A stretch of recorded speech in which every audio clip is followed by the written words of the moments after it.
Okay, so we're going to get started. I was wondering if the moderator, Anne-Marie, could let us have access to the, let us be the presenter.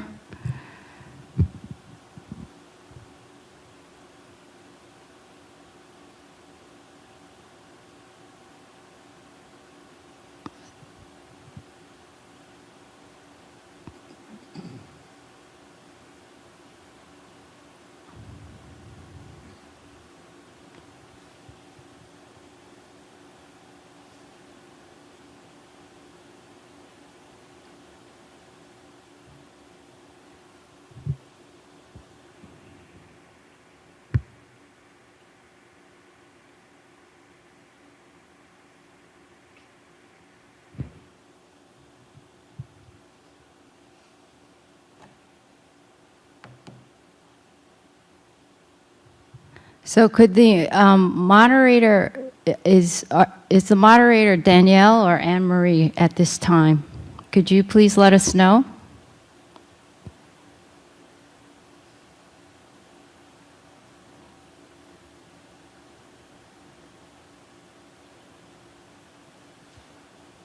All right.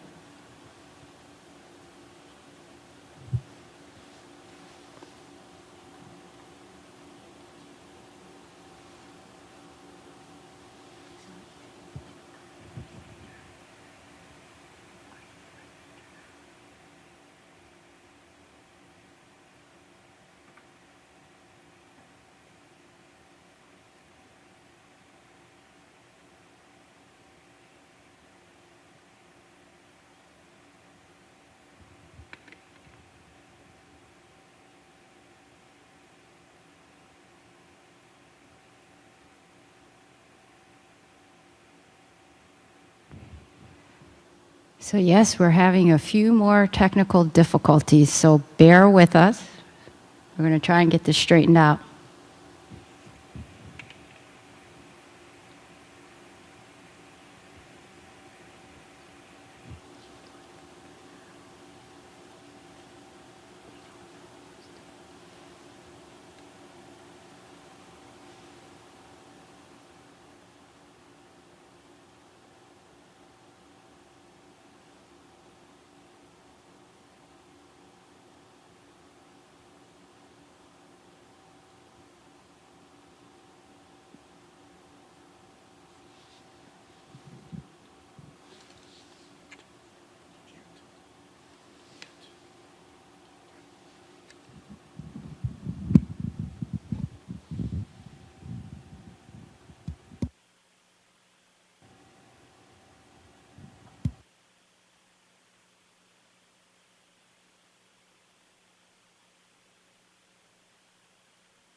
So I apologize for the audience not being able to see our slides, but we are having difficulties getting the slide up. However, in the interest of time, we are going to move on and we are going to cover code number 1181471.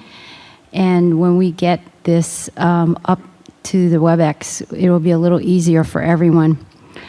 So let me do a little bit of house cleaning. So we have Ms. Judy Davis, Dr. Brian Loy. You have your hands up. I'm assuming you have questions. And if you don't, please put your hand down. Thank you very much. Okay. So the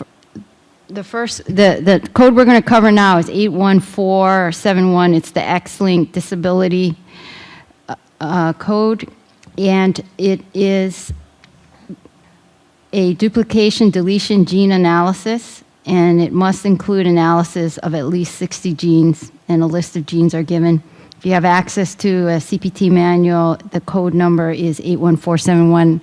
And again, I apologize that we're having technical difficulties with the WebEx. So the first code that was, the first crosswalk that was recommended was through CMS's preliminary determination, and that is code 81433. And 81433 is the hereditary breast cancer-related disorder. And this also is a duplication deletion analysis panel. It must include analysis for 5 genes. And the rationale that CMS used for this suggested crosswalk is the fact that it appears to have it appears to be a similar type of test, for example, in terms of methodology with the duplication, deletion, and next generation sequencing. So if we can, the next slide, which is 11B, is the suggestions on the part of the American Society for Clinical Pathology. Can the representative from the American Society for Clinical Pathology please speak and comment on your slide? Okay, so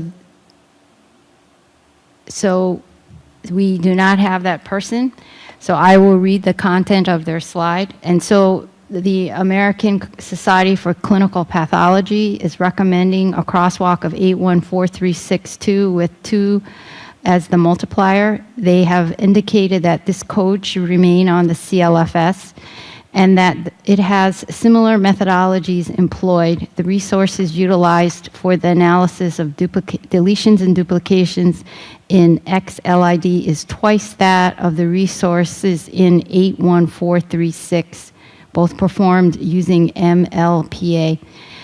The second presenter was from the was for the Association for Molecular Pathology. Do we have Doctors Anthony Cerecci or Aaron Bossler on the line?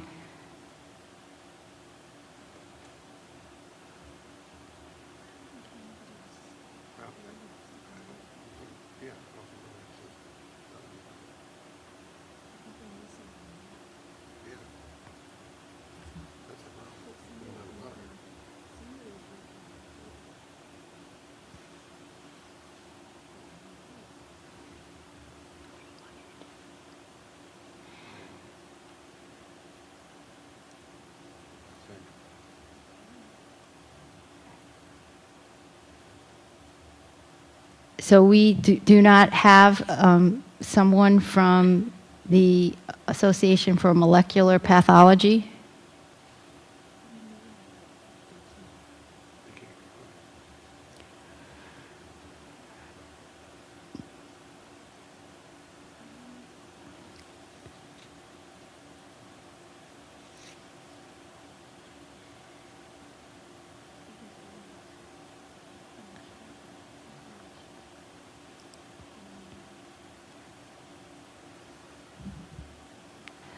So I'm going to postpone this for a few minutes. For 5 minutes, we're getting information that the WebEx audio portion may not be available to the attendees. So we are going to hold for 5 minutes. Thank you.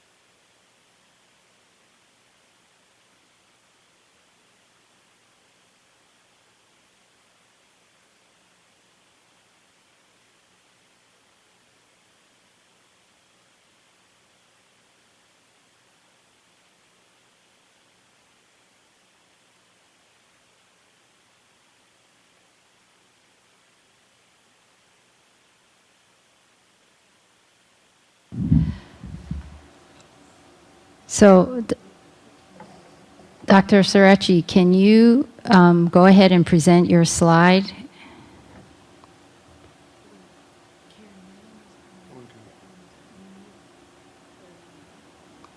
Okay, so we are still having technical difficulties. Our end is not unmuting your line, so if you could hold, that would be great. Thank you.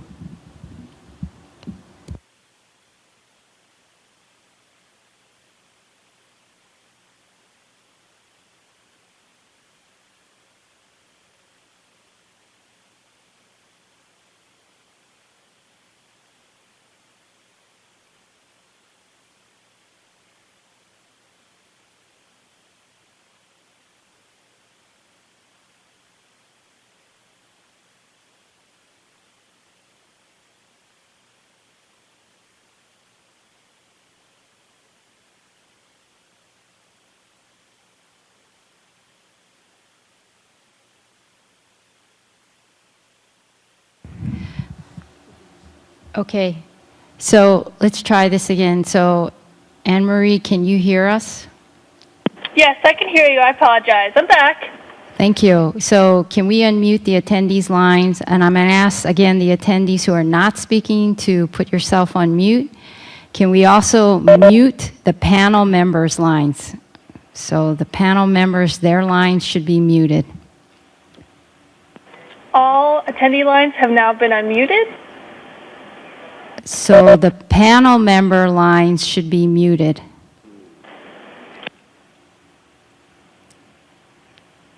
Thank you. And while that's occurring, does Dr. Sorici, would he like to present his slide 11B? Yes, this is Anthony Sorici. Can you hear me? Yes, please speak slowly. Yes, I will. Thank you. AMP's recommendation for 81471, the Del-Dupe analysis for X-linked intellectual disability, is in line with the ASCP's recommendation, which is twice that for 81436, the hereditary colon cancer disorder Del-Dupe analysis. Again, the methodologies are similar. The amount of genetic material covered, actually, we consider approximately twice as much as that required for the hereditary colon cancer disorders, which is why we use the multiplier of times 2. Okay, and both use the MLPA methodology. All right, thank you. So can we ask the panel members to raise your hand if you would like to make a comment as we discuss this code? All right, there are no panel members who have raised their hand, and so what I'd like to do is ask the panel members to vote on the following. So for code 81471, the crosswalks that have been suggested are 81433, as well as 81436 with a multiplier of 2. When you have completed your ballot, please raise your hand.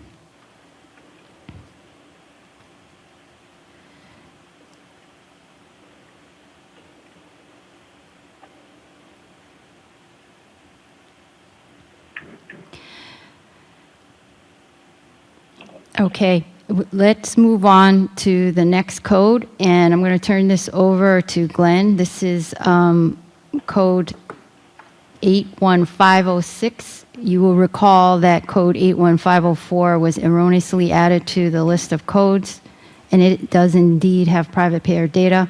So we're on slide 69, 81506. 81506.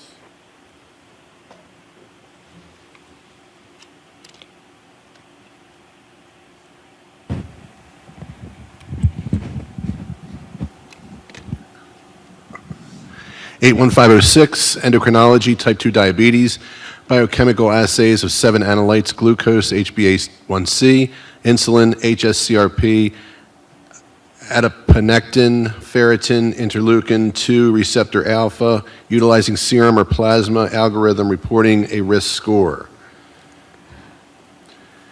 The preliminary determination was to crosswalk to several codes. 82728, which is ferritin, plus 82947, which is glucose, plus 83036, which is HbA1c, plus 83525, which is insulin, plus 86141, which is HSCRP, plus 83520, which is IL-2 receptor alpha. Sorry, what?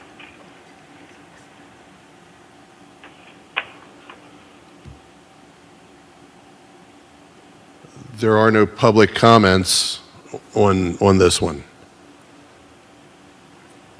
So does the panel want to discuss these codes, this code? Please raise your hand. Okay, so we have Rebecca and then Brian, Dr. Loy. Rebecca Sutphin, please provide your comments. I don't have a comment. Okay, you want to unraise your hand? Same with, so does Jeffrey Baird have a comment? Please unmute his line.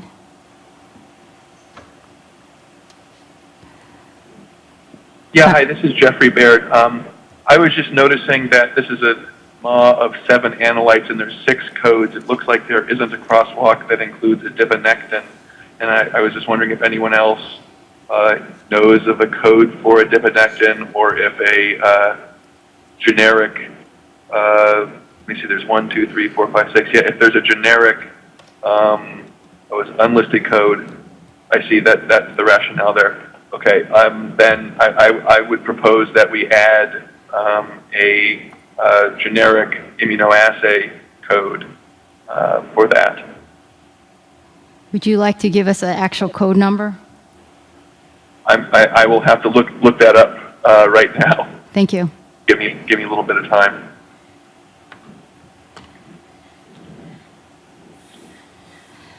And while he's looking that up, and because of time, we will come back to this code as soon as he indicates that he has, oh, I'm sorry.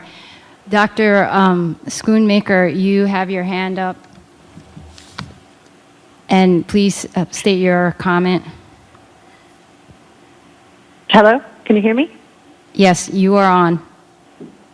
Okay, for most of the other mods, it's not simply the addition of just the analytes that composed our recommendations in the past. Is there some component for being able to devise and calculate the algorithm that goes into producing the score that provides the basis for the interpretation of the assay? Just because this doesn't include a nucleic acid target doesn't mean that it's not a MA. So would we vote to either crosswalk it to another MA or gap fill this? I guess it's a question to the rest of my panel members. So Gail Marcus has her hand up. Does Gail want to make a comment? She no longer has. I actually wanted the same clarification, so thank you. So does the panel want to respond to Dr. Schoonmaker's question?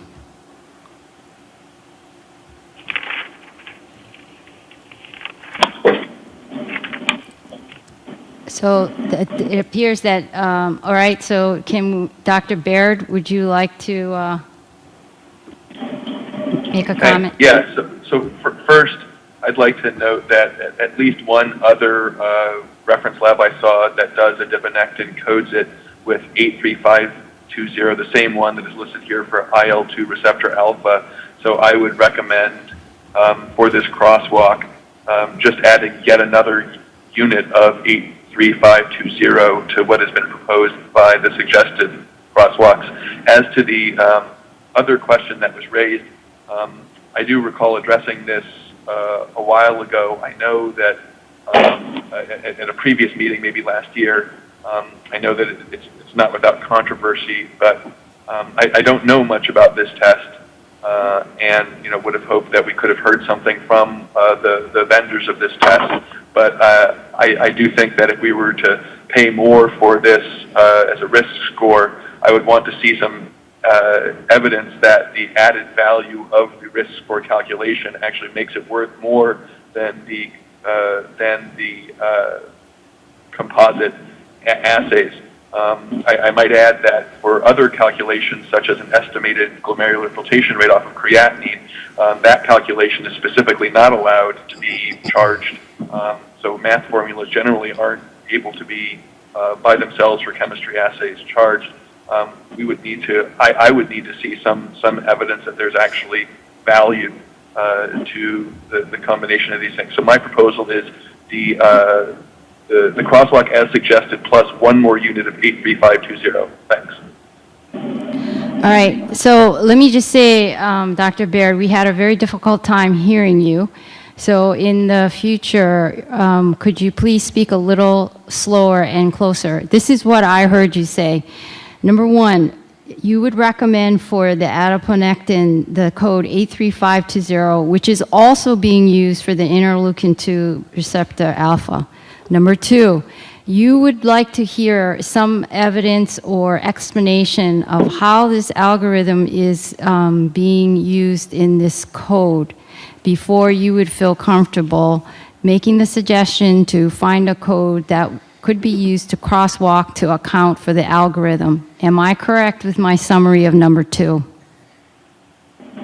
Yes, I was recommending that if we are to pay more than just the price for the performance of those analytes, of those analyses, and pay extra or suggest a payment in addition for the algorithm, there should be some evidence presented that the algorithm itself has added value over and above the individual assays. And that, I haven't seen it, I haven't seen the presentation of that. But you were correct at the first part, that is what I recommended for the crosswalk. Could Anne-Marie or Danielle, could you please, if you've not done so already, please mute all the panel members' lines at this time if they're not speaking. Thank you. So can we unmute, I think it's Judy Davis. She would like to say, make a comment.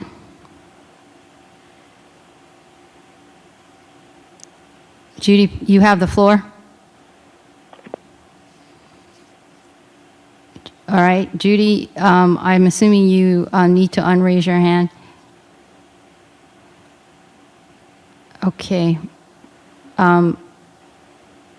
So what I'd like to do then is summarize what I've heard from the panel.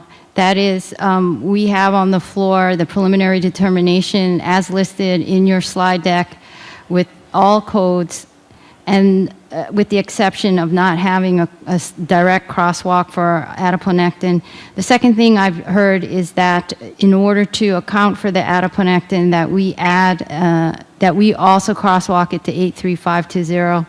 I've also heard concerns regarding the question of whether to add in a code for the algorithm, and I have heard that there is some question about evidence that supports the need for the algorithm. All right, Judy, your hand is still up. Would you? She lost her connection. Okay. So what I'd like to do is have the panel submit their ballot on those two potential crosswalks or gap filling. And when you have completed that, to please raise your hand.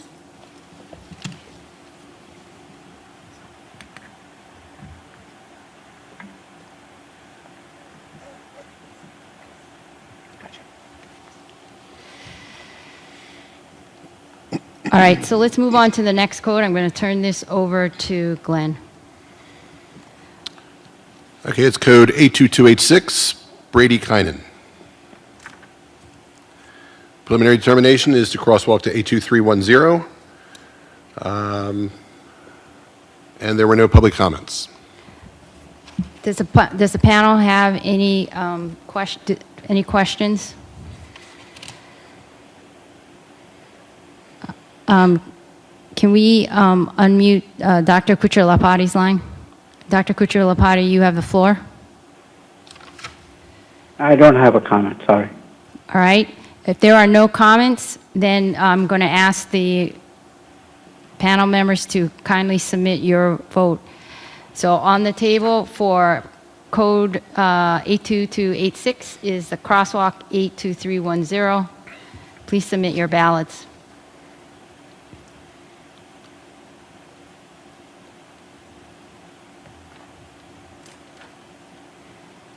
All right, so we're going to move on to the next code. It's code number 15, Cathepsin D.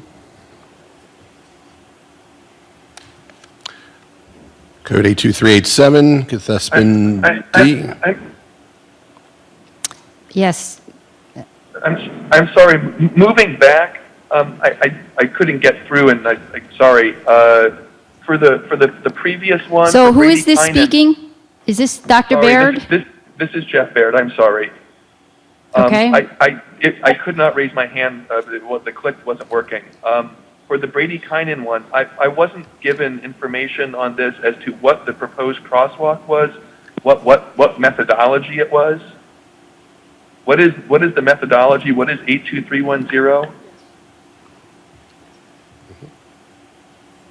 Yes.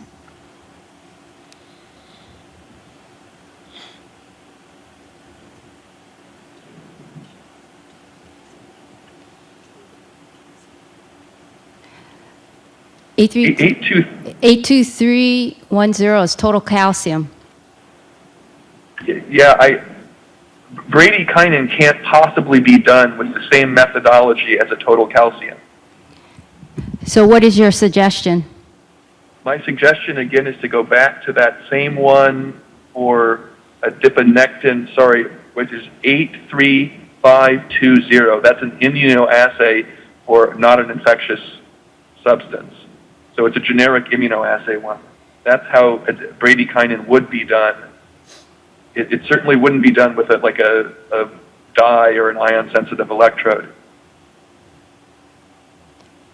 All right. Do we have any discussion on the part of the panel members for this suggestion? So I apologize to the panel members and to the public. So let's go back to Bradykinin 82286. We now have on the table two potential suggestions for crosswalk. The first one is 82310. The second one is 83520, both with multipliers of 1. Please submit your votes, resubmit them, now taking into account the second crosswalk of 83520 for code 82286 Bradykinin. Please raise your hand when you have completed your ballot.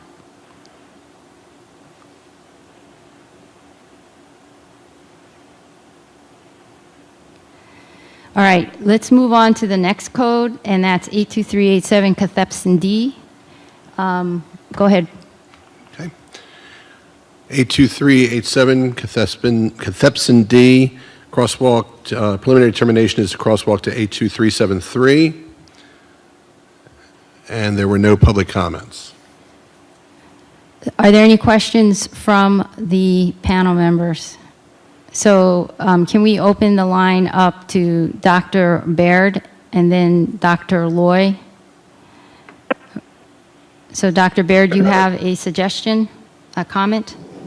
Yes. Again, I'm questioning the methodology that would be used for this, and also what methodology is used for the 82373, which appears to be transferrin, I believe. I'm looking that up right now. Does any of the other panel members or the public commenters know what 82373 is? I don't have it right in front of me. That is transferrin.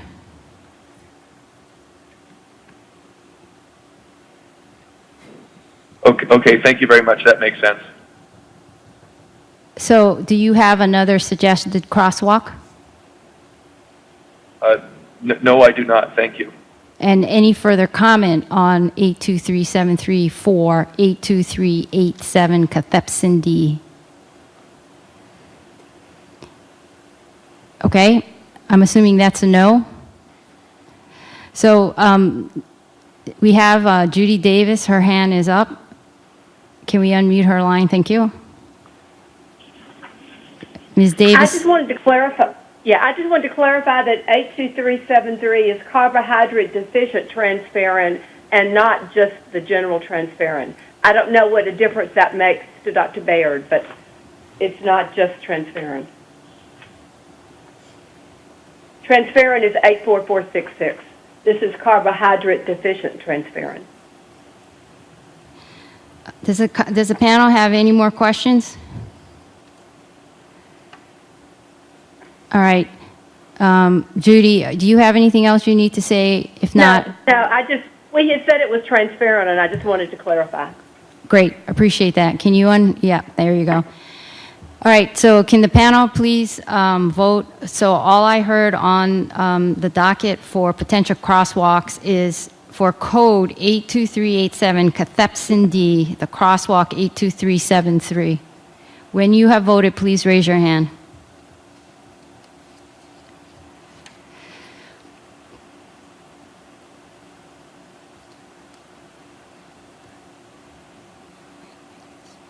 Okay, so let's move on to the next code. This is code 1682759. And I'm going to turn it over to Glenn. Galactokinase RBC. Our preliminary determination is to crosswalk to 82775. And there was a public comment, a recommendation to crosswalk to code 82963, glucosidase beta. It was actually multiple comments for that. So does the American Clinical Laboratory Association, Mr. Paul Sheaves, did you have would you like to provide any other information based on your slide and your recommendation? Well, other than just to point it out, I mean, we recommended the crosswalk to 82963, and that's a similar enzyme test that we thought was a good approximation of the resources and costs required to perform the test. Thank you. The next public comment is from the American Society for Clinical Pathology, and they have recommended 82963 as well. And I'm not sure if Mr. Schultz was available to comment. I am. Can you hear me? Great. You have 1 minute to add to this slide. I just want to second what ACLA said in terms of the crosswalk. Okay. Thank you very much. I also want to note that the ASCP also recommended that this code not be removed from the CLFS and that it should remain on the CLFS. Does the panel have any questions? Okay. So on the table for a crosswalk for code 82759 Galactokinase RBC are the following: 82775, and then we have two of the societies recommending 82963. Please place your vote on your ballot. Raise your hand when you're ready, and we will move on to the next code.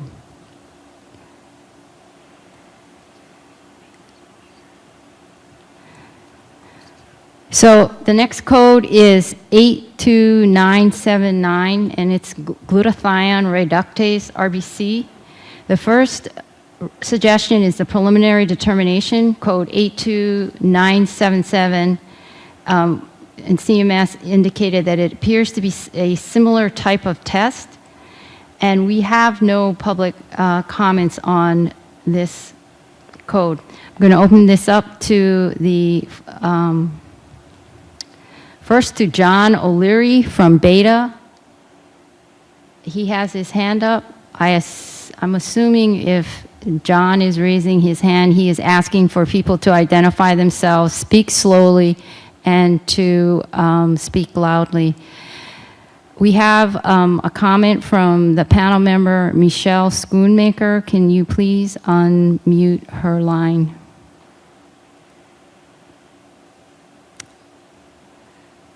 Michelle, go ahead. Sorry, I left it up by accident. No Okay. comment. So we have no we have no comments from the panel. So the panel members for code 82979, we have a single crosswalk, 82977. Oops, okay, so Dr. Baird has just raised his hand. Can you unmute his line? Jeffrey Baird. Thank you. Go ahead. You have the floor. Thank you. This seems to be taking a red blood cell. I actually do not know the test very well, but it seems to be taking a red blood cell enzyme activity level, which is going to have a red blood cell lysis step in it, in addition to an assay of enzymatic activity. And this is proposing to crosswalk it to a automated plasma or serum test, which is done on very large automated analyzers. So I don't think that this one is necessarily appropriate. It would take me just a second unless someone else has a better idea of what code to propose. Do any of the panel members have a suggestion or a crosswalk to cover the increased degree of difficulty in assessing an RBC glutathione reductase level versus what is currently being used as a crosswalk, which is a GGT automated liver enzyme test? We have no further comments from the panel. All right, so having said that, I appreciate Dr. Baird's input. Dr. Baird, do you have a crosswalk you would like to suggest? I'm looking. Give me. Let's see. I think probably 84220, which is pyruvate kinase in red blood cells, or I'll probably just leave it at that.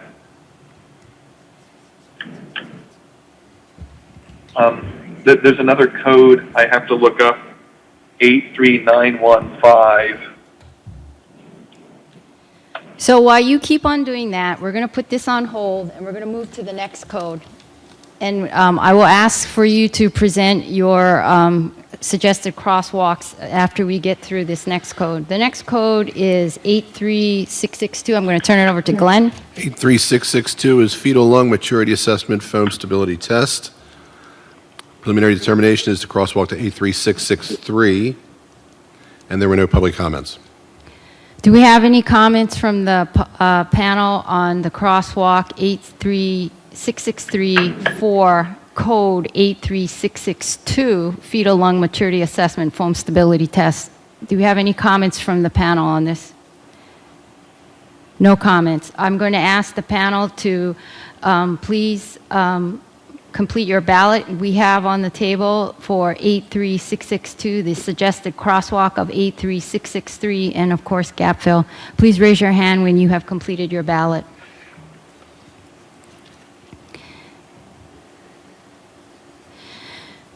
All right, we're going to move on to the next code to give Dr. Baird a few more minutes. Code 83857, Methalalbumin? Hemalbumin. Preliminary determination is to crosswalk to 84165, and there are no public comments. Does the panel have any comment on the crosswalk for 83857 using crosswalk 84165? Judy Davis, can we unmute her line, please?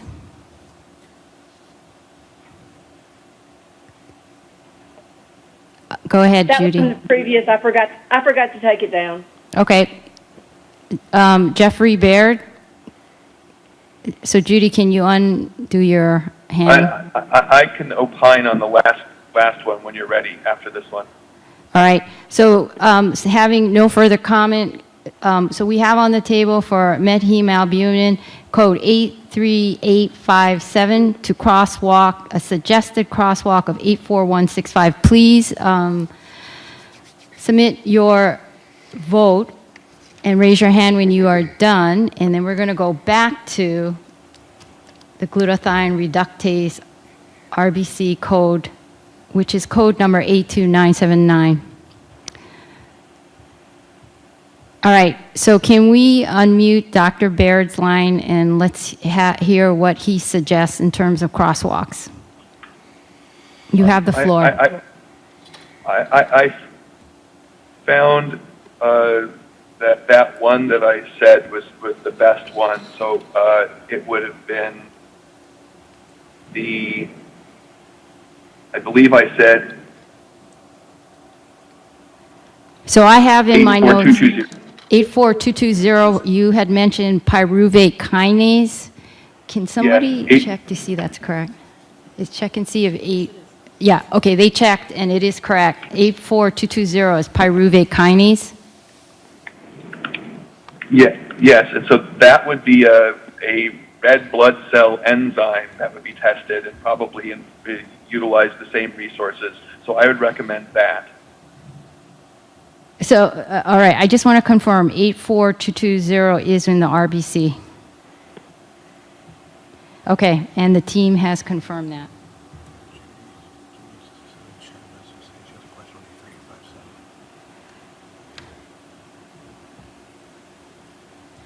So on the table for code 82979, glutathione reductase RBC are two suggested crosswalks. 82977, that's glutamyl transferase gamma or GGT, and the second one is 84220, pyruvate kinase in the RBC. So please submit your votes and then raise your hand, and then we have a question from Judy.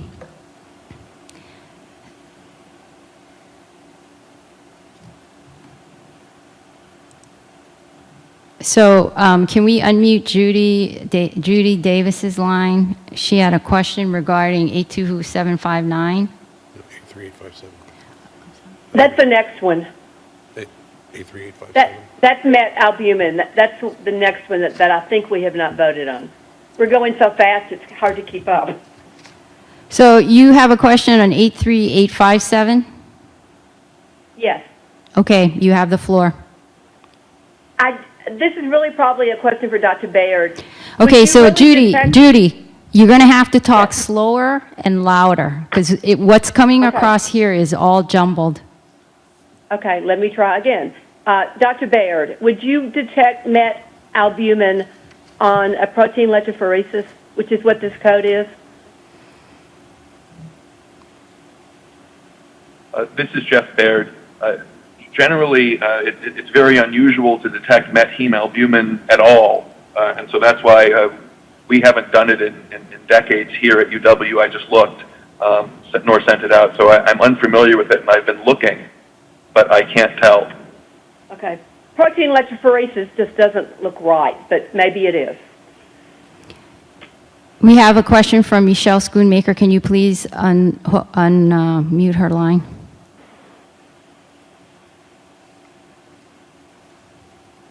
Michelle, you have the floor.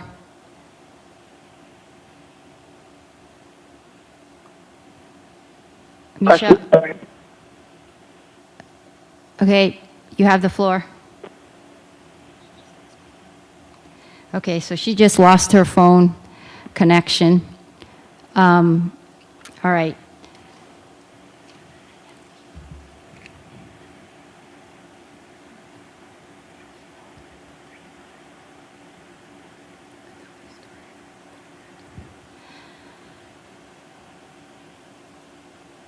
So for code 83857, I want to confirm if the panel members have submitted their votes for this. If you have, raise your hand. All right. So I'm waiting for Dr. Baird to submit and Michelle Schoonmaker to submit her ballot. All right, so we're going to move on to the next code, which is 83987, page, it's for our slide deck, it's slide 92. It's pH excelled breath condensate. I'm going to turn it over to Glenn. Crosswalk to 82075. And there are no public comments. Okay, so I'm going to open this up to panel discussion for code 83987, pH excelled breath condensate. Can we unmute Jeffrey Baird and Judy Davis's line? This is Jeffrey Baird. I was looking for just what is the title of 82075? 82. Red alcohol. So, Dr. Baird, where, What is the test that you're crosswalking it to? That the suggestion is to crosswalk it to? I don't know what that is. So 82075 is breath alcohol. Okay, that's done by a very different methodology than the pH of exhaled breath would be. It would probably make more sense to use something like a fluid pH, which gets at the technology used, which is a pH test. That would be 83986. And that would be my suggestion. That is a pH measurement by ion-sensitive electrodes. So 83986, what is the code descriptor? I'm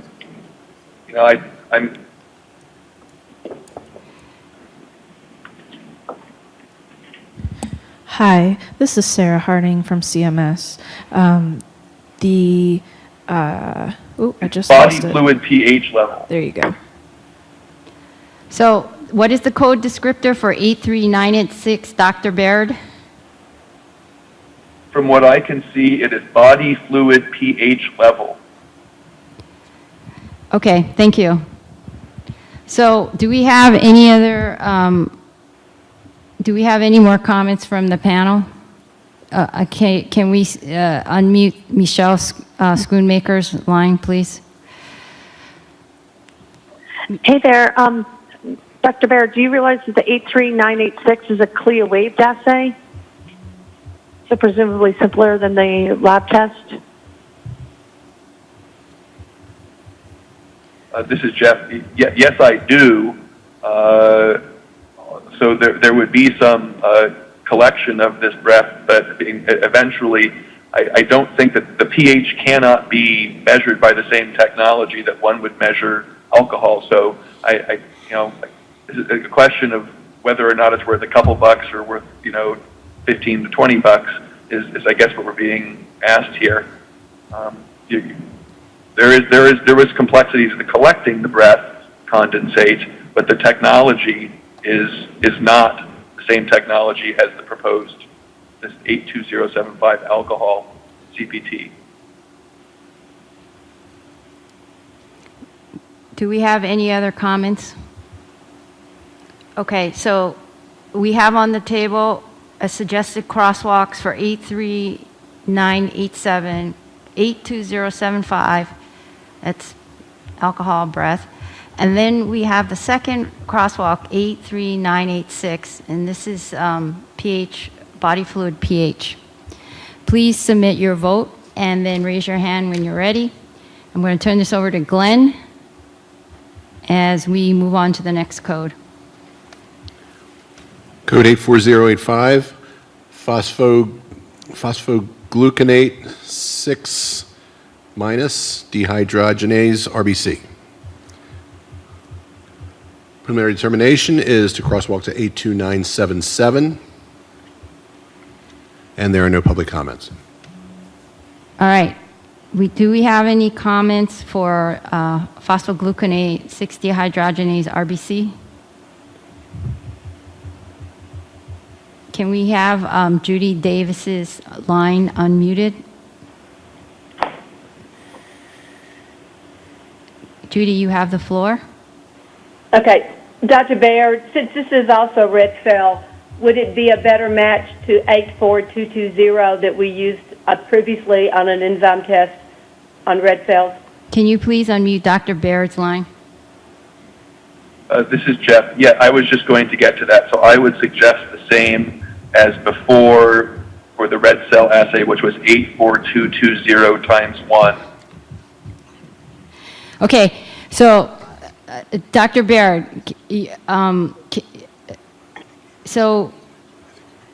my question for you is, you would agree with Judy Davis to crosswalk at 84220 times 1 for 84085? Yes. Okay, great. Do we have any other comments for 84085 in terms of other suggested crosswalks from the panel? Judy, you still have your hand up, so, okay. All right, so you want to put your hand down, thanks, I appreciate it. So for code 84085, all right, I'm sorry, we have Dr. Kuchar-Lapati. I just voted. Okay, so Dr. Kuchar-Lapati is pushing ahead, and he's running ahead of the pack, and he already voted. And your choices are 82977 or 84220 for code 84085, which is an RBC phosphogluconate 6 dehydrogenase.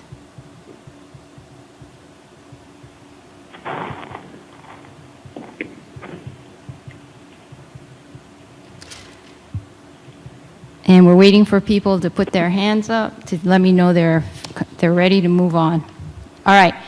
So the next code is 84485, and Glenn's going to...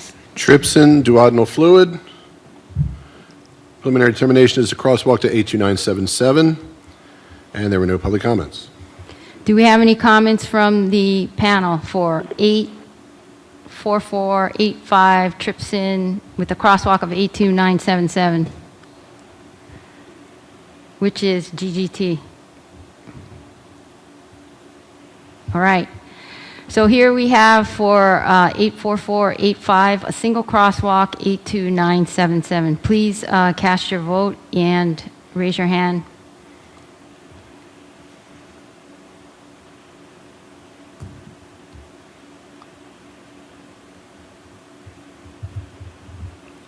We're waiting for two other people, Doctors Lloyd and Baird. Great. All right, I'm going to turn this over to Glenn for code 84577. Urobilinogen feces quantitative. Preliminary determination is to crosswalk to code 82710, and there are no public comments. 82710, if you're not looking at the slide deck, these are fat or lipids feces quantitative. Any, Judy Davis, can we unmute her line, and Jeffrey Baird? Can we, yeah, go ahead, Judy. Mine was a mistake. I'm sorry. I'm using two computers, and that one is over my shoulder, and I forget to unmute. Thank you. Dr. Baird, can we unmute his line, please? You have the floor. This is Jeff again. Again, for this one, the collection of the fat or lipids is similar. Sorry, for the lipid in stool is similar to this one, but the analytical technique is quite different. That said, I don't know that it's much different in its performance for urobilinogen. It's also not frequently done, so it's also perhaps splitting hairs, but I think that the 82710 is fine. I'm sorry, what you said last, 82710? I think 82710, as suggested, is okay. Perfect. Thank you. Do we have any more comments from the other panel members? Okay. So please cast your vote for 84577. We only have a single suggestion of 82710. Certainly if you want a gap fill, that's a possibility.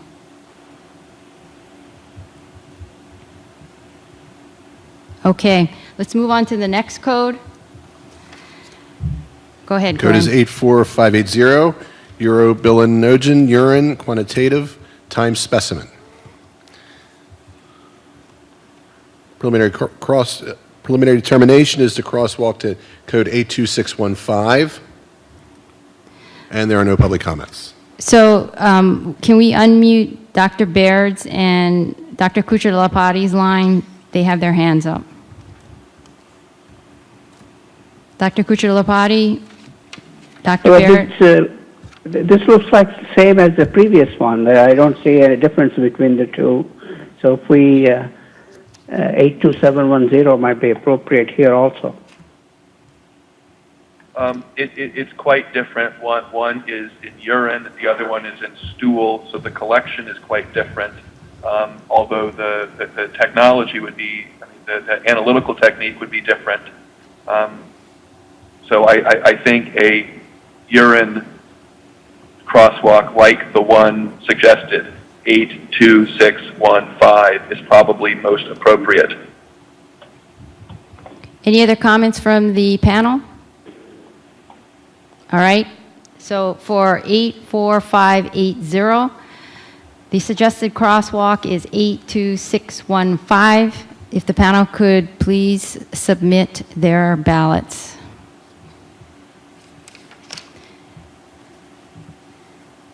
Okay, so the next code is 85170. I'm going to turn this over to Glenn. It's clot retraction, and recommendation is to crosswalk, preliminary determination, crosswalk to code 85175 times 0.8.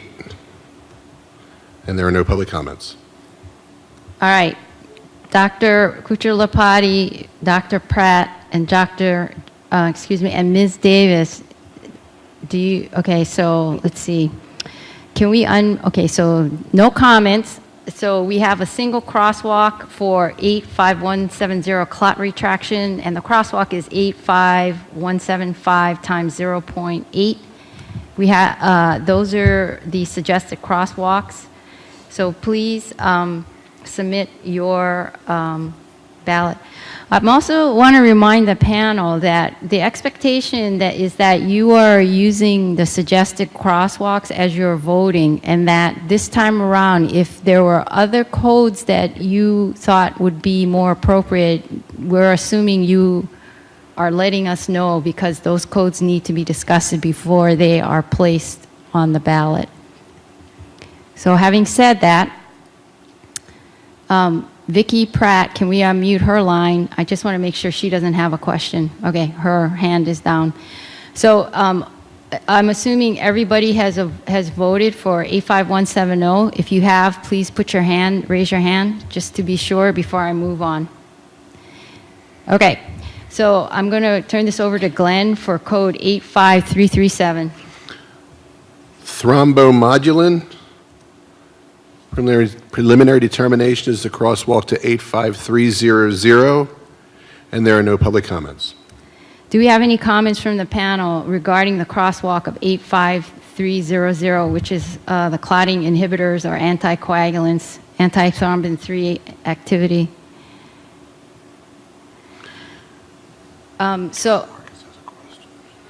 So can we unmute Gail Marcus's line? Apparently she raised her hand and it was not seen. Hi, I had a question on the prior one. Okay. I'm sorry. I just wanted to know how the 0.8 came about, because a lot of these we've been doing direct, and I was wondering if there was a logic for the 0.8. Let me talk to the CLFS team on that one, and we can get back to you on that. All right, thank you. No problem. No problem. Dr. Baird, you have a comment as well? Yes. I'm, again, unfamiliar. I'm not a coagulation expert. Can the 85300 suggestion, is that for a clottable test? So you have switched gears, and now you are talking about code 85337 thrombomodulin. Is that correct? Oh, sorry. Did we go back? I'm sorry. If we went back, I'll stop till we come back. So which code are you asking a question about? I was asking a question about thrombomodulin 85337. Okay. And you were talking about the crosswalk 85300? Yes. Okay. So you go ahead and ask your question, because when the CLFS staff gets here, they're going to look things up. So we can go back to code 85337 just to orient everybody. And we're going to open the floor up for you to make your comment. Okay. My concern is that 85300 is an activity assay for antithrombin 3. That's what it appears to be. And that is not at all how a thrombomodulin assay would be. A thrombomodulin assay would probably be done by an immunoassay, and I would again go back to the generic immunoassay code, which I had mentioned before. It is 83520, and that is a generic immunoassay code, and I would suggest that. Thank you. Do we have any other comments from the panel for this code? Great. So on the table for code 85337, thrombomodulin, are two suggested crosswalks, 85300, that's a clotting inhibitor, and then 83520, which is just suggested by Dr. Baird. And so I'm going to ask the panel members to submit their ballot for the suggested crosswalks or for gap filling.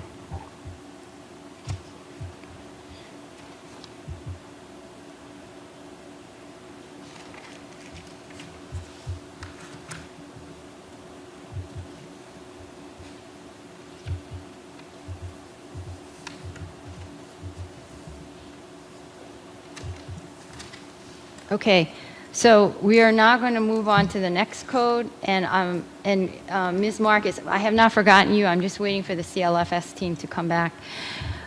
We have two hands raised. Now it's down to one. Dr. Basilewski, okay. No hands raised. Okay, great. So we are now on code 85400. Fibrinolytic factors and inhibitors, plasmin. Preliminary determination is to crosswalk to 85410, and there are no public comments. Do we have any comments for the single crosswalk of 85410 for 85400, fibrinolytic factors and inhibitors? We have no hands raised. So I would ask that the panel submit their vote regarding the single suggested crosswalk of 85410 or. Okay, so now we have hands up. Gail Marcus, you have the floor. Is your hand up because you have voted, or? I was voting. I apologize for coming in early. No problem. Just want to make sure that we get the whole discussion done before you start voting. All right, so now it's blank. So I'm assuming you guys are voting. So if you can let me know when you're finished, that would be great. Okay. We're going to move on to code 85530, heparin protamine tolerance test. Preliminary determination is to crosswalk to 85520, and there are no public comments. So we have on the table one suggested crosswalk. Or do we have any comments from the panel? Dr. Baird, can we please unmute Dr. Baird's line? Again, I don't know much about the suggested 85520 heparin assay. I believe that the heparin protamine tolerance test is actually multiple assays as one, and so comparing it to a single assay would probably not be a reasonable crosswalk. Do you have a suggested crosswalk? I'm going to have to look at something really quick. Okay, we would appreciate that. And again, Ms. Marcus, we're working on it. I don't want you to think we forgot. So while Dr. Baird is looking into a another crosswalk for the heparin protamine tolerance test. We're going to move on to the next code, and we will come back to these two codes. So the next code is 86327, immunoelectrophoresis cross two-dimensional assay. Okay, Glenn. Preliminary determination is to crosswalk to 86320. And there was a public comment just agreeing with us to crosswalk to 86320. We also had a second comment from the American Society for Clinical Pathology to crosswalk it to 86320. Having said that, Mr. Paul Sheaves from the American Clinical Laboratory Association, do you have anything more you would like to add to this suggestion? No, I think our crosswalk's pretty self-explanatory. I mean, it's an immunoelectrophoresis two-dimensional method on serum, and so we crosswalk to IFE on serum. Right, and that was Mr. Paul Sheaves for the transcriptionists. All right, so for the code 86327, we have 3 suggested crosswalks. They are all the same, 86320, with a modifier of 1. So for these codes, do the panel members have any questions, suggestions? So for 86327, please submit your ballot. Raise your hand when you are ready to move on to the next code. All right, so we're going to move on to 86729, antibody lymphogranuloma venereum, and I'm trying to give Dr. Baird more time, so go ahead, Glenn. Preliminary determination is to crosswalk to 86632, and there were no public comments. Do we have any comments from the panel member regarding this specific crosswalk of 86632? Dr. Baird, please unmute. Okay, go ahead. You have the floor. Okay, this is Jeff. Can someone please tell me what the title of 86632 is? Yes, they are looking that up right now. Can we unmute Vicky Basilewski's line? She has a question. Can you hear me now? Yep. All right, 86632 is chlamydia, which is a similar agent. Lymphogranuloma venereum is a chlamydial disease, but it is for IgM. And the descriptor antibody LGV is not IgM specific. So I would suggest 86631 rather than 86632. 86631 is simply chlamydia.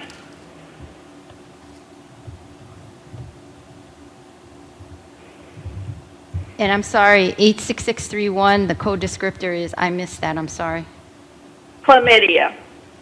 And the antibody tests are just by microorganism rather than by method, so the microorganism is chlamydia, 86631, but not chlamydia IgM, which is what 86632 is. Okay. Do we have any more comments from the panel? All right, so for code 86729, that's the antibody for lymphogranuloma venereum. We have on the table 2 suggested crosswalks, 86632 and 86631. I want to make sure that Dr. Baird got his question answered. Can you unmute his line, please? Dr. Baird? Jeff, my question of what again? Referring back to the heparin protamine tolerance test, was that it? No. I just want to make sure that Dr. Basilewski was, her answer to your question regarding 86729 was sufficient. Because I'm going to ask the panel to vote. She addressed it directly. That was my question. Thank you. Okay, great. So the panel, can you please vote? We have 2 suggested crosswalks for 86729, which are 86632 or 86631. Please put your hand up when you are complete with your ballot.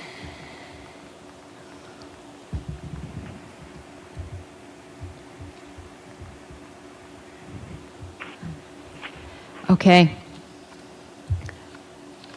So we have been looking into where the 0.8 as a multiplier for clot retraction, code 85170, the rationale for that, and we are still looking. So we will come back to that. Dr. Baird, we're going to, for the panel members and the transcriptionists, we're shifting back to code 85530. It's item number 28. And go ahead, Dr. Baird. We will unmute your line. Go ahead, you have the floor. I can't find any information. I think that the heparin protamine tolerance test is an archaic assay, which is one of the reasons it's hard to find information. But I'm happy to just leave it as the recommended 85520. Okay. All right. We have Dr. Loy, Brian Loy. Can we unmute his line? Okay, so he just put his hand down. Okay, so for code 85530, heparin protamine tolerance test, we have a single suggested crosswalk of 85520. So the panel, please vote. You have a suggested crosswalk, and certainly you can use gap fill. Okay.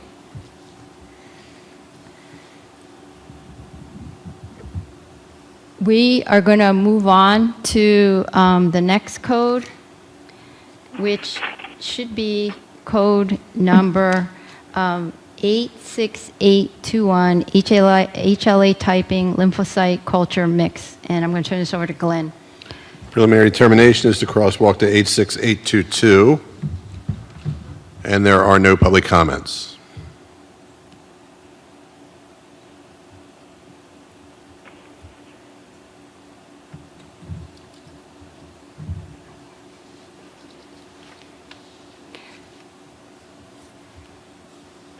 So do we have any comments from the panel members regarding code 86821 with the single crosswalk of 86822?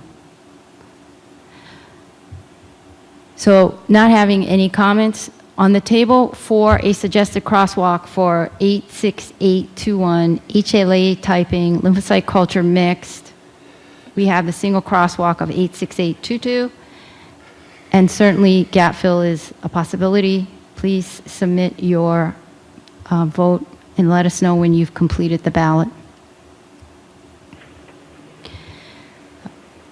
All right, so we are now moving on to code 86829, and Glenn's going to take this one. Antibody to human leukocyte antigens, HLA solid phase assays, qualitative assessment of the presence of or absence of antibodies to HLA class 1 or class 2 HLA antigens.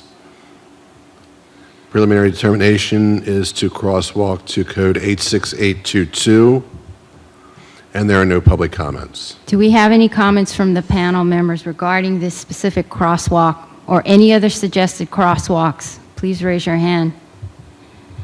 Can you please unmute Judy Davis's line? Go ahead.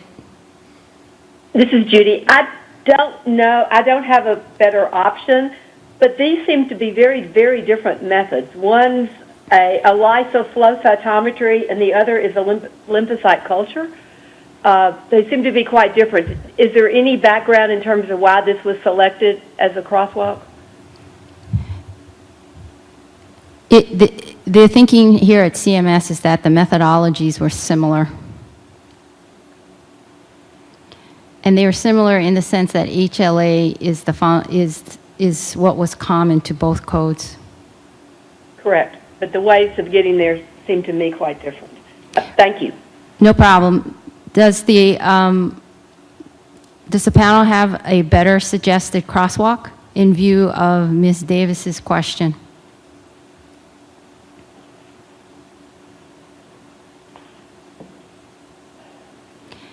So, can we unmute Vicky Basilewski's line? And Vicki, you have the floor.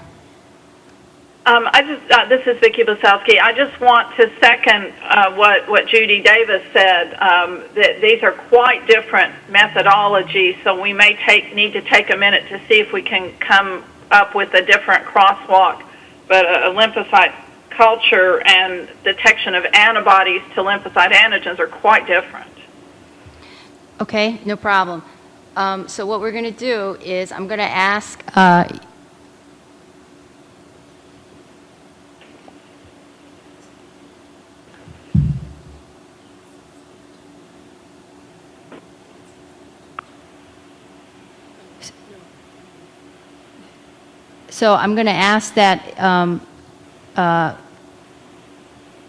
you and Judy look, and any other member who you can ask to help you to find another crosswalk.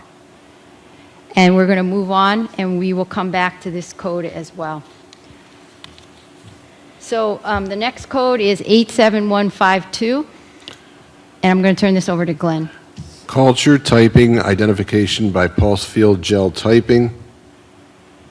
Preliminary determination is to crosswalk to 87158. There was a public comment also to crosswalk to 87158, which is culture typing identification by pulse field gel typing. There were two comments, so same code. So the two comments for crosswalk 8758 were from the American Clinical Laboratory Association and the American Society for Clinical Pathology. Do we have Mr. Paul Shields and Mr. Matthew Schultz online? And I'm going to start with Mr. Paul Shives, excuse me, I apologize for mispronouncing your name. For Mr. Paul Shives, as he would like to add to the information provided by them for this crosswalk. Hi, thanks for the opportunity. I think, again, it's pretty self-explanatory. We crosswalked, and it looks like it's the same as CMS's proposal to crosswalk to the other methods, identification by pulse field gel typing code, so our culture typing code. So, Mr. Shives, can you speak slowly and loudly and identify yourself, because we could barely hear what you said. Apologies. So, Paul Shives. I was just saying I think it's pretty straightforward, our recommendation, and it looked like it was the same as CMS's proposal, that being to crosswalk to 87158, which was culture typing, just other methods. Thank you. Do we have Mr. Matthew Schultz on the line? If so, please speak and provide any other comments that you have regarding your crosswalk suggestion. Sure. This is Matt Schultz speaking. I don't really have anything more to add to what Paul said. We're in agreement with him on that particular crosswalk. Thank you. So for the panel members, for code 87152, culture typing, identification by pulse field gel typing, we have 3 suggested crosswalks from 3 different parties, and they all suggested the same crosswalk of 87158. Please cast your vote for the suggested crosswalk or gap fill. Please raise your hand. Okay, so the next code is 87267, and I'm going to turn this over to Glenn. Infectious agent antigen detection by immunofluorescent technique, enterovirus direct fluorescent antibody DFA. Preliminary determination is to crosswalk to 87271, and there were no public comments. Do we have any comments from the panel regarding the crosswalk of 87271? All right, so let's ask the panel members to cast your vote for code 8. Oops, Brian Loy, can we unmute his line? Oops, okay, I think he just was letting us know he completed his vote. So for code 87267, the single suggested crosswalk is 87271. Please cast your vote. Certainly crosswalking is a possibility. All right, for code 87475, I'm going to turn it over to Glenn. Infectious agent detection by nucleic acid, DNA or RNA. Borrelia burgdorferi direct probe technique. Preliminary determination is to crosswalk to 87480, and there were no public comments. All right, we have a single comment from Vicky Basileski. Can you please unmute her line? Okay, she changed her mind. All right, does the panel have any comment regarding the crosswalk for 87475 using 87480 as the crosswalk? No questions? Please cast your vote on the table for the code 87475, infectious agent detection by nucleic acid for Borrelia burgdorferi direct probe technique using code 87480. All right, I'm waiting for a few more people. Okay, so we're going to move on to the next code, which is 87485. Infectious agent detection by nucleic acid, DNA or RNA, chlamydia pneumoniae, direct probe technique. Preliminary determination is to crosswalk to 87480, and there are no public comments. Does the panel have any questions? Any discussions? All right, so for code 87485, we have on the table a single suggested crosswalk of 87480. Please cast your votes for the suggested crosswalk versus gap fill. All right, the next code is 87495. I'm going to turn this over to Glenn. Infectious agent detection by nucleic acid, DNA or RNA, cytomegalovirus direct probe technique. Preliminary determination is to crosswalk to 87480, and there is a public comment to crosswalk to 87797, which is infectious agent detection by nucleic acid, DNA or RNA, not otherwise specified. There were actually multiple comments for that same code recommended to crosswalk to. So does the panel have any comments on the two different crosswalks that are being suggested for 87495? I'm going to ask for comments from the American Clinical Laboratory Association, Mr. Paul Shives, and from the American Society for Clinical Pathology. I'm going to start with the American Clinical Laboratory Association, Mr. Paul Shives, and ask that. Hi, thanks. I don't really have much to add. The NLAs are the same as the code recommended by CMS, but we had recommended a crosswalk to the infectious agent, not otherwise specified code. All right. Of that same technique. Thank you. Mr. Matthew Schultz. Yeah, we're on the same page as ACLA on this recommendation, so I think Paul said it best. Thank you. Thank you. So, having heard all this, does the panel have any further comments or questions? No hands are raised. So for code 87495, infectious agent detection by nucleic acid, CMV, cytomegalovirus direct probe technique, there are two codes suggested, 87480 and 87797. Please cast your vote. Raise your hand when you are complete with your ballot. Okay, so code number 38, 87528. Infectious agent detection by nucleic acid, DNA or RNA, herpes simplex virus, direct probe technique. Preliminary determination is to crosswalk to 87480, and there are no public comments. So we have two hands with questions raised. Judy Davis, can you unmute her line?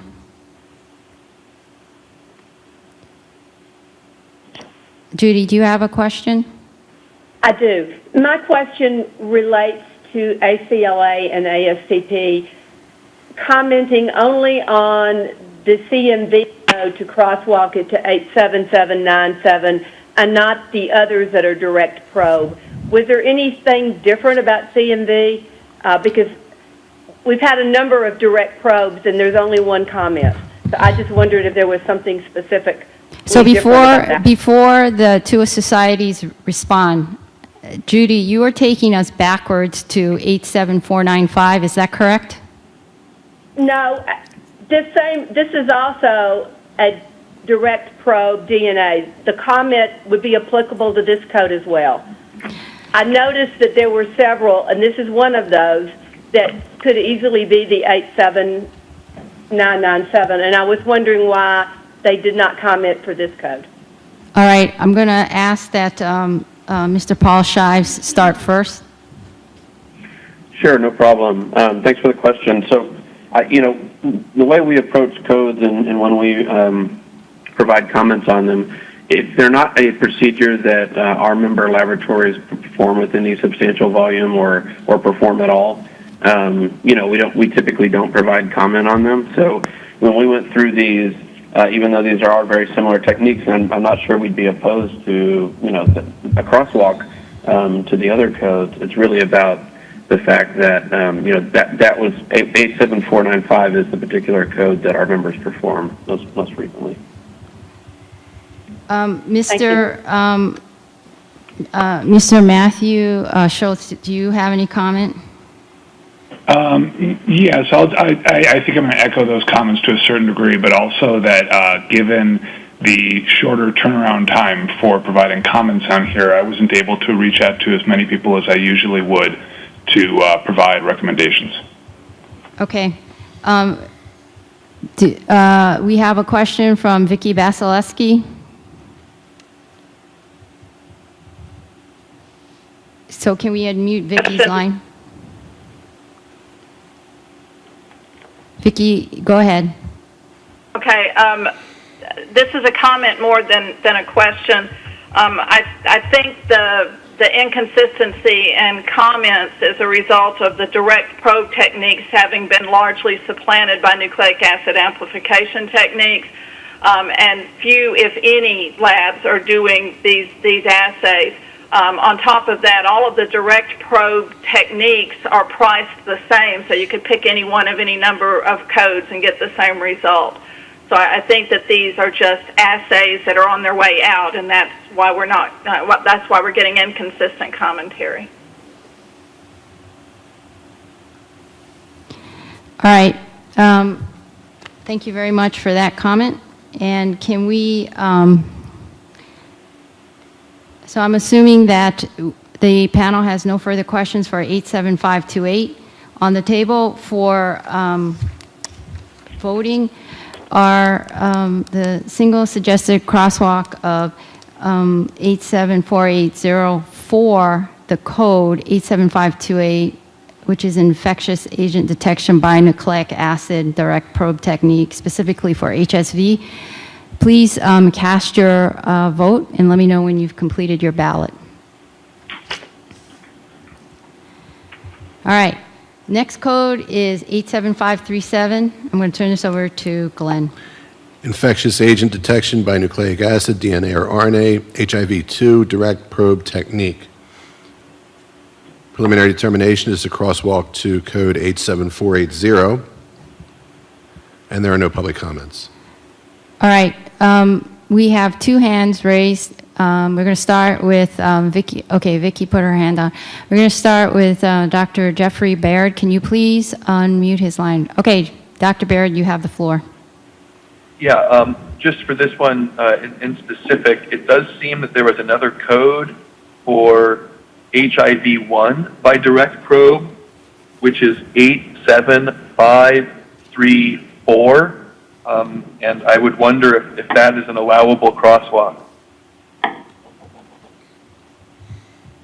or if it, does it have a price? This is for, I'm sorry, direct probe 87534 is HIV-1 direct probe. It should probably be a pretty similar test. So we can do the following. We can add that to as another possible crosswalk.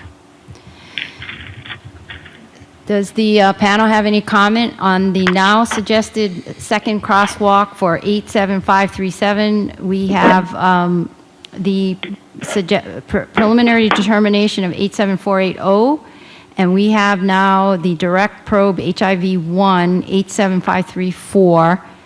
And I'm going to ask if there is any more conversation, questions, comments on the part of the panel. I don't see any hands going up. Therefore, I will ask you to cast your vote for 87537. Your two suggested crosswalks are 87480, that's a preliminary determination from CMS, and then 87534, direct probe HIV.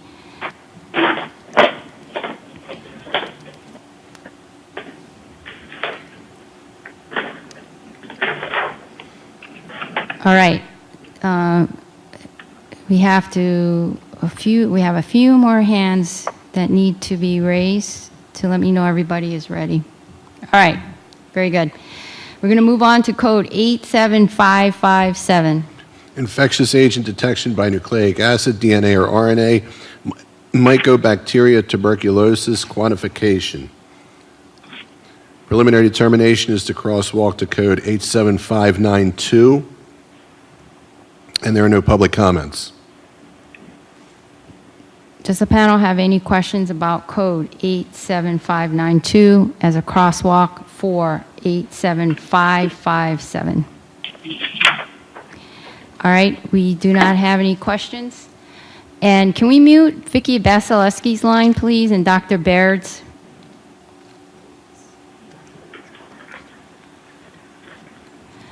And can we mute Judy Davis's line as well? Thank you. Only because we're hearing people turning pages. So Judith Davis's line needs to be muted. And then I would, okay, do we have a question from Michelle Schoonmaker? Can we unmute her line? Go ahead, Michelle. Hey there, maybe this question's for Vicki. Would you crosswalk this one to 87582, which is another mycobacterium?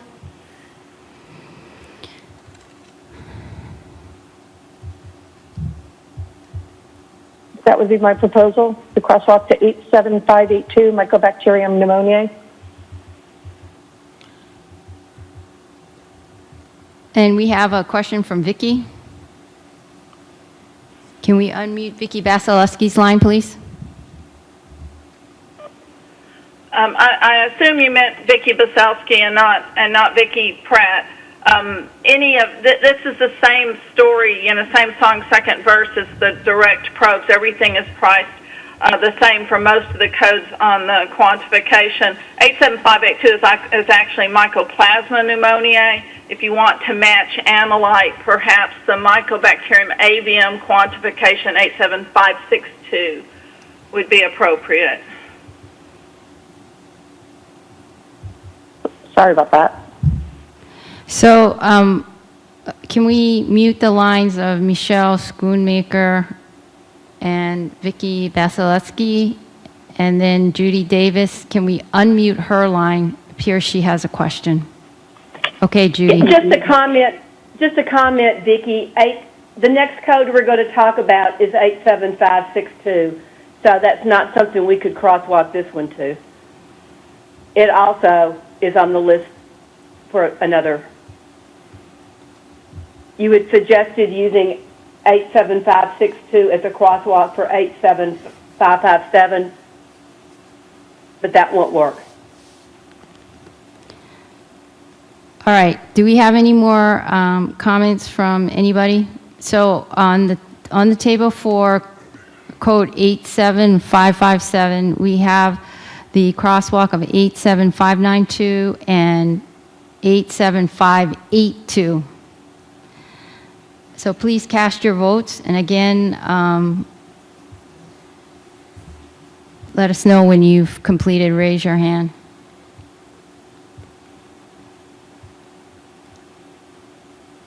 All right, so let's move on to code 87562. infectious agent detection by nucleic acid, DNA or RNA, mycobacteria, avium, intracellular quantification.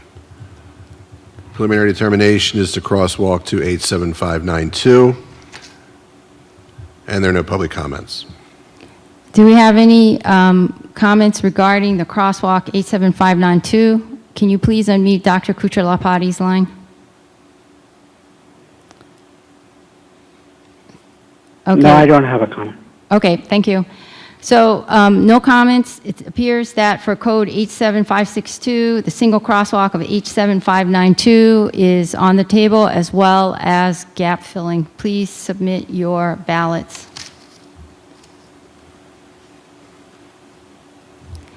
All right, we're moving along to code 88130. Go ahead, Glenn. Sex chromotin identification bar bodies. Preliminary determination is to crosswalk to 88148. And we do have public comment to crosswalk to code 87209, which is a smear, primary source with interpretation, complex, special stain.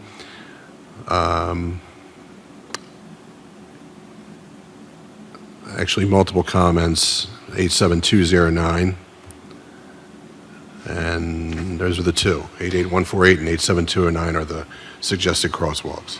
So I would like Mr. Paul Shives and Mr. Matthew Schultz to comment. They were the ones who submitted the crosswalks to 87209. I'm going to start with the American Clinical Lab Association with Mr. Paul Shives. And could Mr. Shives please speak slowly and loudly? Thank you. All right, so we had recommended a crosswalk to 87209. So 81130 uses a special stain to look for bar bodies manually, and that's similar to the special stain technique for ova and parasites. Mr. Matthew Schultz. Yes, our crosswalk is pretty similar to ACLA's there, so same comment. Thank you. Any comments from the panel? All right, so on the table for 88130, sex chromatin identification, bar bodies. First suggested crosswalk, 88148. Second suggested crosswalk, 87209. And of course, gap fill is an option. Please submit your votes. Indicate that you are finished with your ballot by raising your hand. All right, so the next code is 88166. Cytopathology, slide, cervical, or vaginal. The Bethesda system with manual screening and computer-assisted rescreening under physician supervision. Preliminary determination is to crosswalk to code 88164. And there are no public comments. All right, Dr. Vasilevsky and then Gail Marcus. Can you please unmute these two lines? Okay, they just took their hands down. Okay, how about Dr. Jeffrey Baird? He has his hand up. Can we unmute his line? So my question to the group would be whether or not the more generic cytopathology code of 88164 truly represents this, and what the next code we're going to talk about, which are slight changes as to if you're using a computer for what part of the screening algorithm. It seems to me in this case that maybe even gap filling makes sense, because there may be some subtle but meaningful differences between how the process here works for these different workflows of cytopathology screening.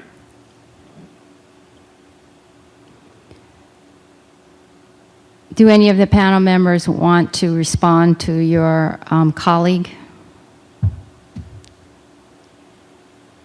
No hands are going up. So am I to assume that the only suggested crosswalk is 88164 at this time? If my assumption is correct, would the panel members please raise your hand?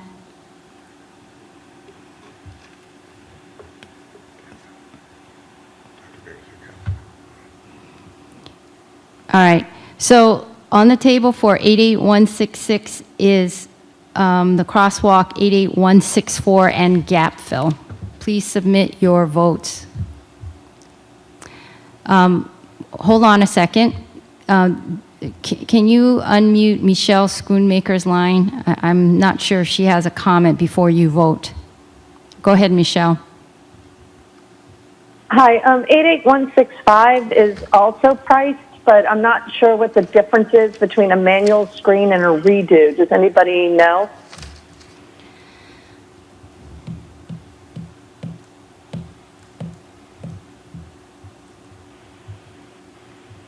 So, Michelle, no one seems to be raising their hands to answer that question. So 88166 is the Cytopath with auto redo, and 88165 is Cytopath with something with a redo. I'm assuming it's a manual redo.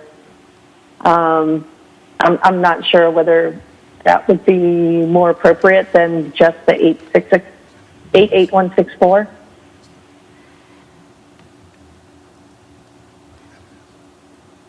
Do any of the other panel members want to respond to Dr. Schoonmaker's question? All right, can we unmute Judy Davis's line and Dr. Jeffrey Baird's line? They have a comment, starting with Ms. Davis. You have the floor, Ms. Davis. My only comment is there's a significant difference in the computer-assisted screening versus manual screening, and I don't know if you can, if the two, I would not say the two are equivalent, but they may be the best we can do in terms of crosswalk. And this is Jeff Baird. I would just say that we're not required to crosswalk here. Gap filling is potential. And as I said before, sorry for repetition, but there may be a rather subtle difference in the resources required of, what average amount of computer versus manual time is needed for each one of these separate pap smear approaches. And so I think maybe for me anyways, this seems like it might be a good time to study it and figure out what the actual resources are needed for each approach. Can we unmute Dr. Vasilevsky's line? And then Dr. Schoonmaker, she also would like to speak. So we're starting with Dr. Vasilevsky.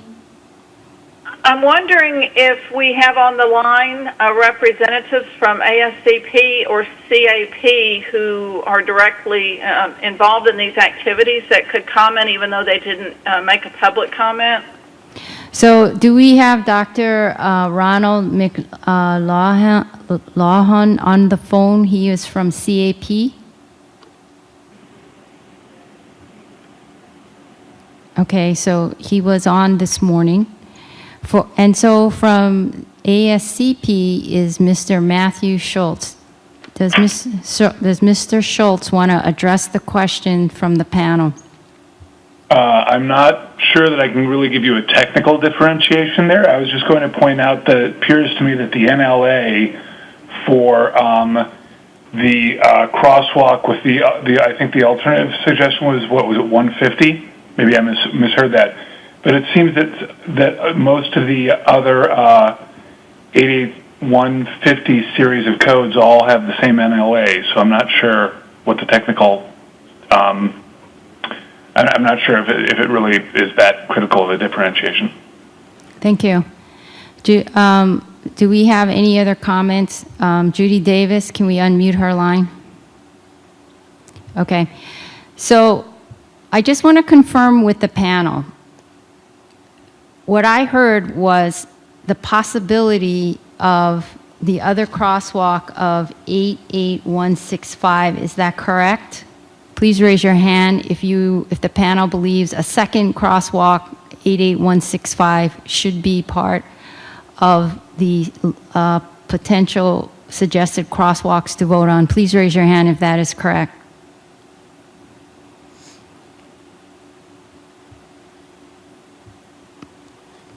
All right, so 3 out of the 8 panel members believe that this should be part of a suggested crosswalk, and that is less than half of the quorum that we have. So let me ask the team a quick question.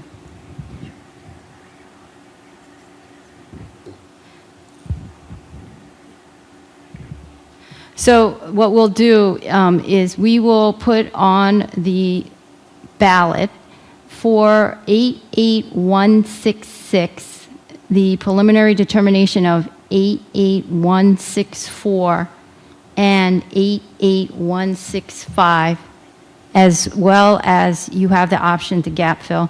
So please vote and raise your hand, and we will take it from there.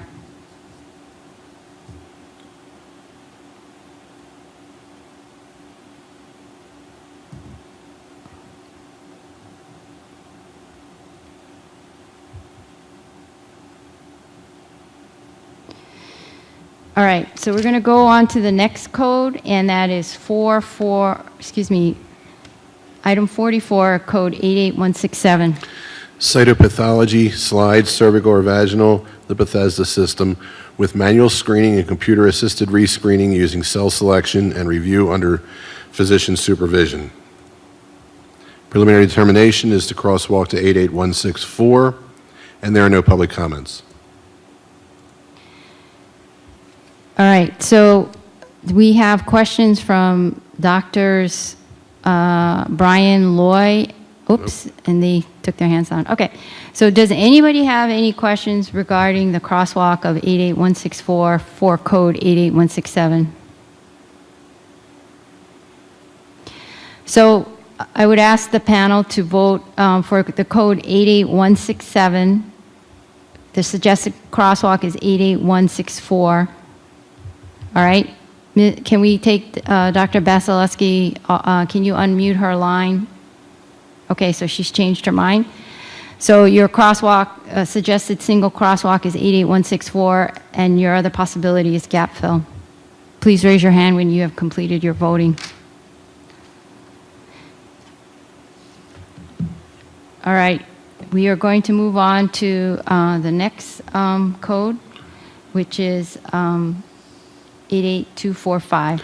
Chromosome analysis for breakage syndromes, baseline sister chromatid exchange SCE, 20 to 25 cells.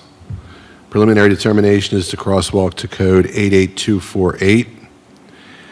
We did have a public comment to crosswalk to code 88264, chromosome analysis analyze 20 to 25 cells.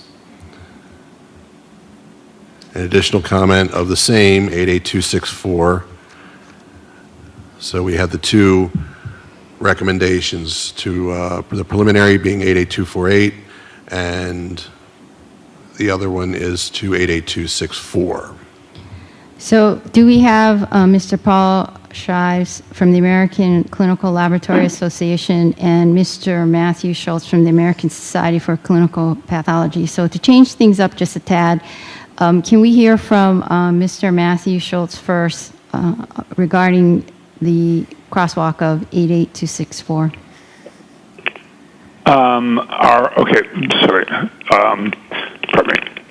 Our recommendation on this was 88264 as the code most similar to 245.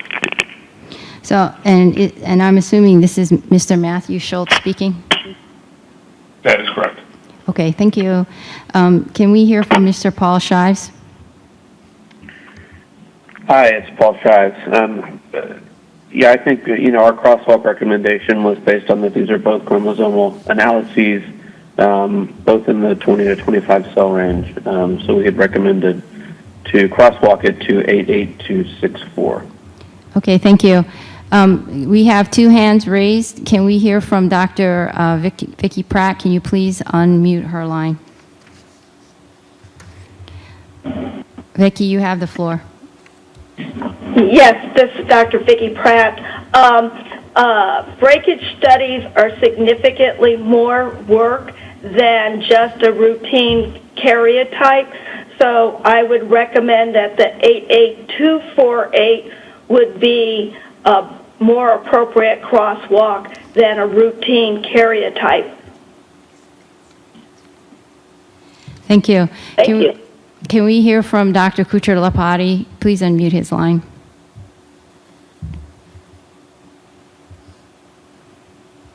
I do not have a comment. Okay, thank you. So we have on your docket for potential crosswalks 2 suggested crosswalks. The first one is 88248, and the second, which was recommended by 2 specialty societies, 88264. So please cast your votes and then raise your hand and let us know when you are complete with the voting.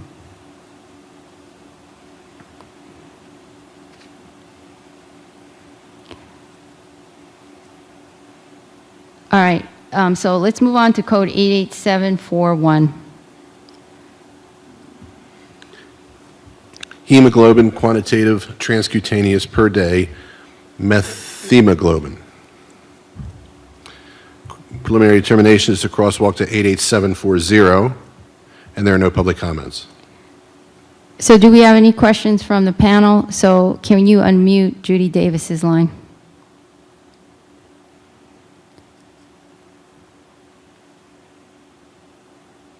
So can we unmute Judy? Thank you. Judy, go ahead. Okay. There are 2 other codes that are very similar to this. 88738 is hemoglobin quantitative transcutaneous, and 88740 is hemoglobin carboxyhemoglobin transcutaneous. Both of the, I don't know what 0003M is, but both of these other codes, and I would think carboxy would be probably the closest. And I would like Dr. Baird's opinion on that. So the 2 codes that you are talking about are 88378, and I'm sorry, I did not hear the second one. Excuse me, 88738 and 88740. And most likely 88740 is closer because I would think the quantities would be more similar in carboxy and methemoglobin. Can we unmute Dr. Baird's line, please, so he can comment? This is Jeff Baird. I agree that carboxyhemoglobin transcutaneous, as indicated here, the 88740 makes the most sense. Thank you. Any other comments from the panel? Great. Judy Davis, your hand is still up. Thank you. So we're going to move on, and we're going to, before we move on, I have a quick question for the panel. Does the panel want to suggest 88738 and 88740, or only 88740? Those who want to suggest both, please raise your hand. Those who would only like to suggest 88740 as the second, in seconding the current crosswalk, please raise your hand. Okay. So, so in understanding what the panel just conveyed, we have for 88740 hemoglobin quantitative transcutaneous per day methemoglobin a single crosswalk of 88740, both by the preliminary determination CMS source as well as the panel. So please submit your ballot for 88740. 88741. Excuse me, yeah. I am misreading something here. Hold on. 88741. You've just been repeating 88740 twice. The code is 88741. Okay. You weren't saying that. So let me clarify. We are voting on code 88741. We have had 88740, which has been recommended by the preliminary determinations as well as the panel. And I apologize. I was saying 88740 for everything. So I just wanted to clarify that. And so you can certainly vote for the suggested crosswalk or the gap fill. So please let me know when you've completed your ballot. All right, so we're moving on to the next code, 89329. Sperm evaluation, hamster penetration test. Preliminary determination is to crosswalk to 89331. There are no public comments. Does the panel have any comment on the single crosswalk of 89331? So please cast your vote for the suggested single crosswalk of 89331. All right. Hold on. Vicki Basaleski has raised her hand. Can we please unmute her line? Okay, she changed her mind. So can we please have everyone cast your ballot for either 89331 as a suggested crosswalk versus gap fill for the code 89329.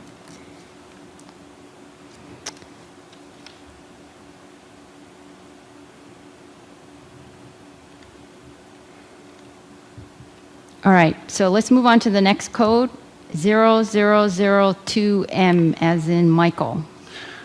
Liver disease, 10 biochemical assays, utilizing serum prognostic algorithm, reported as quantitative scores for fibrosis, steatosis, and alcoholic steatohepatitis.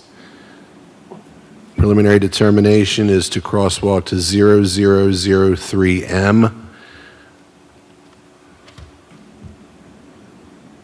And we received a public comment to crosswalk to numerous codes.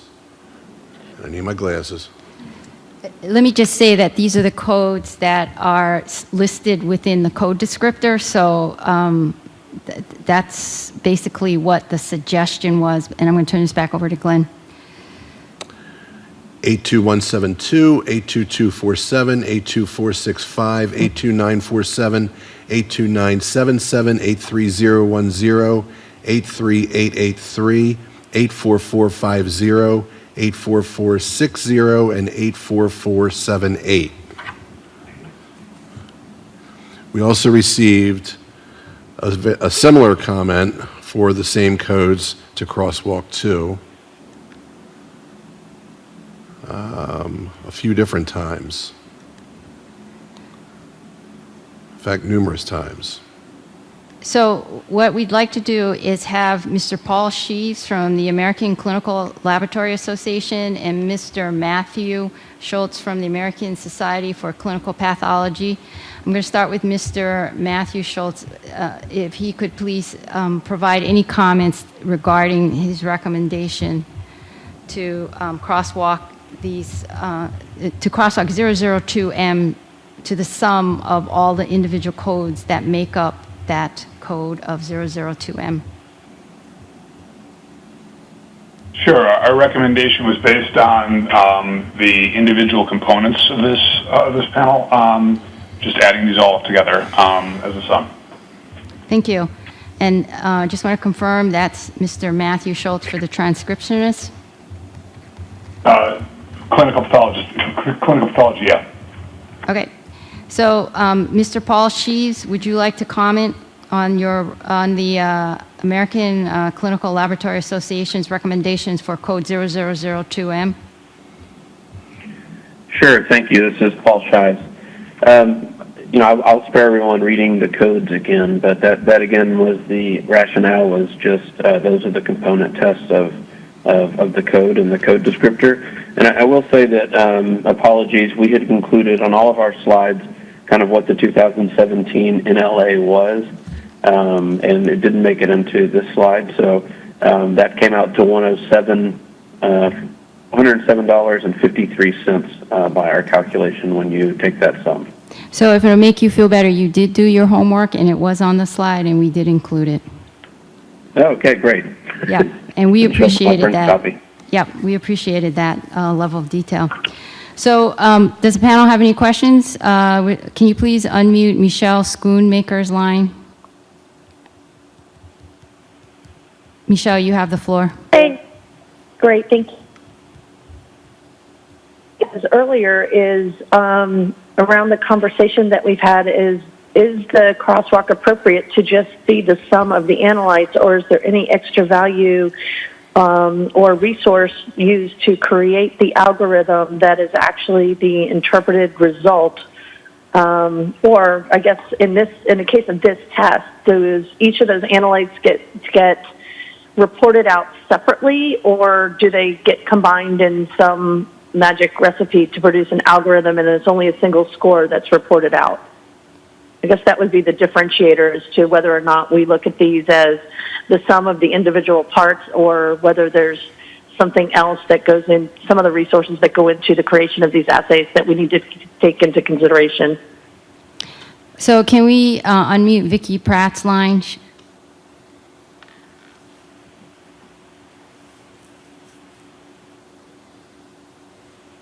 Category 3. Oh, this is Dr. Vicki Pratt. This is a Category 3 code, and I didn't know that, and I didn't realize that we were providing pricing for Category 3 codes.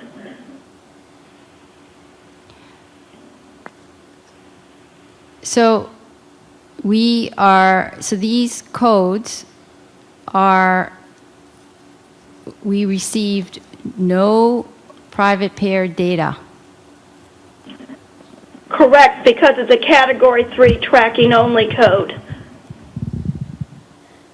So I'm going to let the CLFS team speak to that.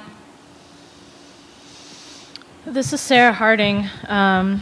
We can certainly look further into this, but all of the codes here were on the list of published HCPCS codes that we were required to collect data on.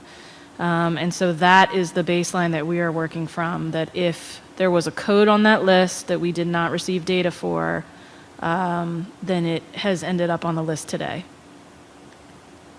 So having that piece of information, let me move forward and ask Michelle Schoonmaker, do you have any other comments? No, thank you. All right. So I'm directing this question to the panel. So you heard what your fellow panel member, Michelle Schoonmaker, asked. I would ask the panel if any of the other members have any comments about her requests regarding pricing of this code based on the summation of the individual codes versus the addition of an algorithm. Can you please unmute Jeffrey Baird's line so that he can comment? Go ahead. Dr. Baird, you have the floor. Hi, this is Jeff. I guess to address that question, I think we have the ability to vote here to decide that it looks like the laundry list crosswalk suggestions are the individual components. It does look like the 0003M is a higher price because it's exactly the same test, but it includes a premium assigned to the value of the score that comes with it. I might add that the test itself, I believe, reports out the individual results and the risk score, or not the risk score, the grade or stage, depending on which type of disease it's diagnosing. So you get all the information. The question I brought up, which may not actually be technically germane to the CLFS this discussion here, is whether or not the algorithm adds substantial value. I think there's a good clinical question there. I don't think it's solved, and I would propose. I'm going to vote for the laundry list of the 10 codes. Thank you. Do we have any other comments from the panel? Okay. So in the interest of time, let me just summarize that the crosswalks that have been suggested for 002M is 0003M, and the other crosswalk that has been suggested is the sum of the component parts found within the code descriptor for 0002M. So please cast your votes for one of the two suggested crosswalks or gap fill. Thank you. All right, so moving along to the next code, which is 0004M. I'm going to turn this over to Glenn. Scoliosis, DNA analysis of 53 single nucleotide polymorphisms. SNPS using saliva, prognostic algorithm reported as a risk score. Preliminary determination is to crosswalk to code 81258. And there are no public comments. So we have 3 hands raised to discuss this code, and it's crosswalk. I'm going to start with Dr. Loy. Can you please unmute his line?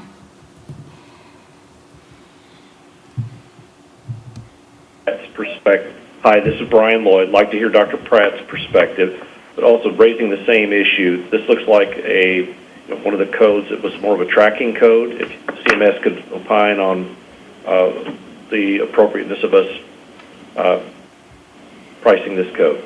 Thank you. In the interest of time, we have answered that question. We will move forward and still discuss the potential crosswalks. And I appreciate your input, and we will definitely be looking into this. But on the off chance that we are correct, we will need crosswalks.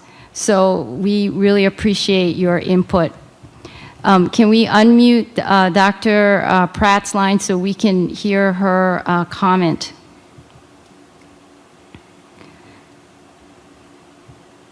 Can we please unmute Dr. Pratt's line?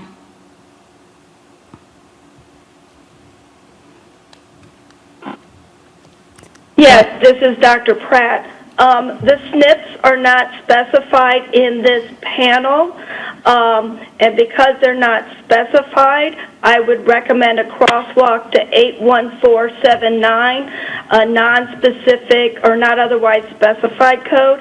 I realize it has no value, but since I don't know the SNPs, I can't make a recommendation. My only other recommendation would be to like a tier 2. It is not appropriate to crosswalk it to P10, I think is what the current recommendation is. Thank you. Can we hear from Dr. Jeffrey Baird? Please unmute his line. Vicki answered my question. I have no comment. Thank you. Can we unmute Michelle Schoonmaker's line, please? Okay, so she has no comment. So I am understanding that we have 2 suggested crosswalks, 81258 and 81479. Please vote on one of these 2 crosswalks or gap fill.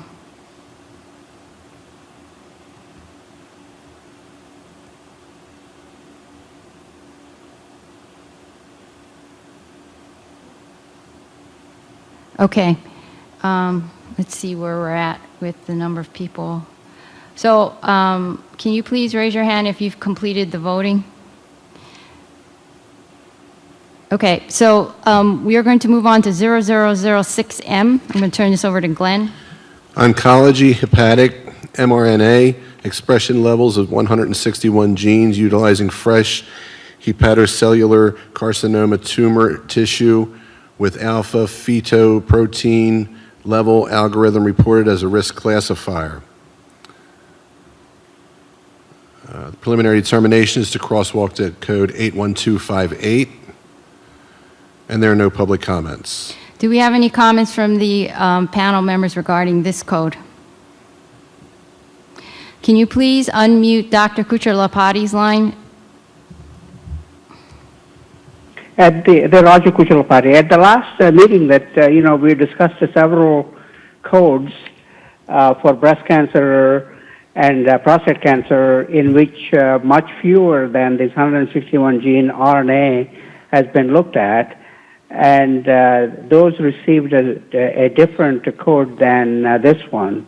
So I was wondering what the difference between those ones that we have considered which are significantly higher payment levels than this one. So do you have a specific code that you are thinking about where we crosswalked it to a separate code? I don't have the code book with me. If some of my colleagues might be able to help.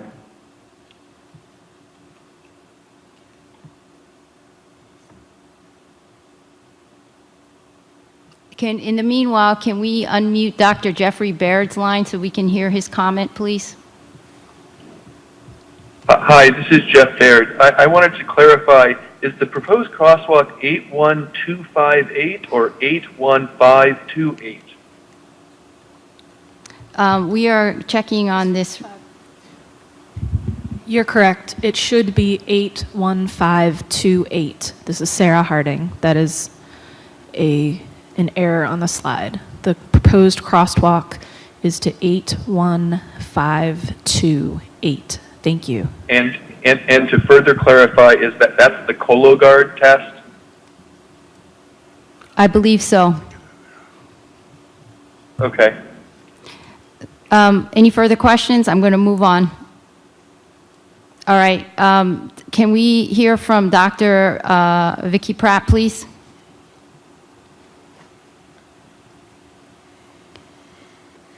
Dr. Pratt, you have the floor. All right. Can we move on to Dr. Kuchar-Lapati? Please unmute Dr. Sorry.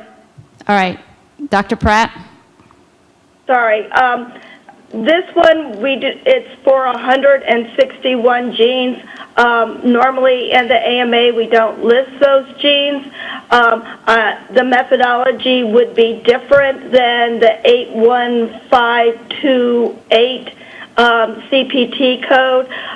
So I would either recommend 81479, a non-specific code, or I would recommend that this be gap-filled. Thank you.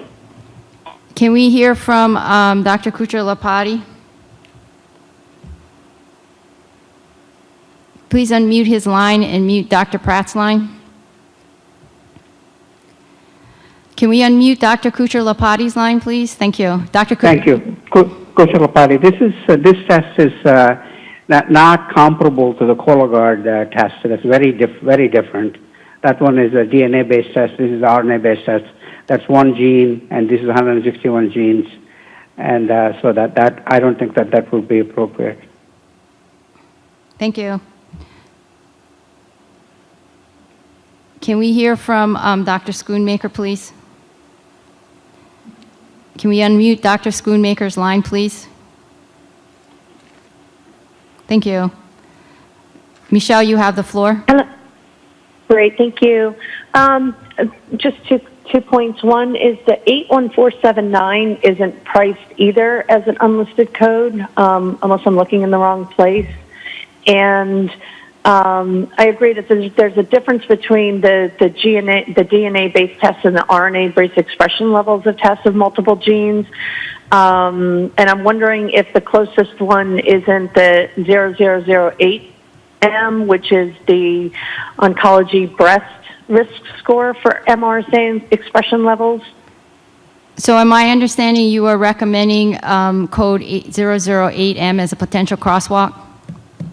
I'm asking if my colleagues, if that would be more closely related to the methodology, or if not, whether we should just gap fill this one. Thank you. Let me ask Dr. Pratt that her line and Dr. Kuchar-Lapati's line be unmuted, and I would like a specific answer from you two regarding the question from Michelle Schoonmaker first. So, Dr. Kuchar-Lapati, will you please respond to Michelle's question? I support Dr. Schoonmaker's recommendation. Which is to suggest... Which is to go to 0008. M, thank you. Can we hear from Dr. Pratt, please? This is Dr. Vicki Pratt. Actually, I do not support that one. The ProSignet breast cancer assay is FDA cleared and is different from the one that we're discussing. How is it different? The FDA is costs significantly more than this test, than the HepPro-DX test. So besides cost, the methodologies are significantly different between 008M and 006M? It's a proprietary laboratory test. I I don't know that, I do not know enough about the HepPro-DX test since it's proprietary to comment how significantly different it is than the Prosigna breast cancer test, which is an FDA-cleared test. And you are referring to 008M as the Prosigna test? Correct. Yes, 0008M is the Prosigna test. And you are making the assumption that they are significantly different just based purely on price? Also, based on price, resources, and the number of genes involved. Thank you. And the tissue type also is significantly different. Dr. Kuchar-Lapati? I just want to remind everybody that at our last meeting that we have considered 4 or 5 different tests. Some of them are breast and prostate cancer, and not all of them are FDA approved, and some of them actually involve fewer genes than 161, and I do not believe that the FDA approval has anything to do with the methodology of the test. Thank you. Can we go back to Michelle Schoonmaker and mute everybody else's line except for hers? Thank you. Michelle, you have the floor.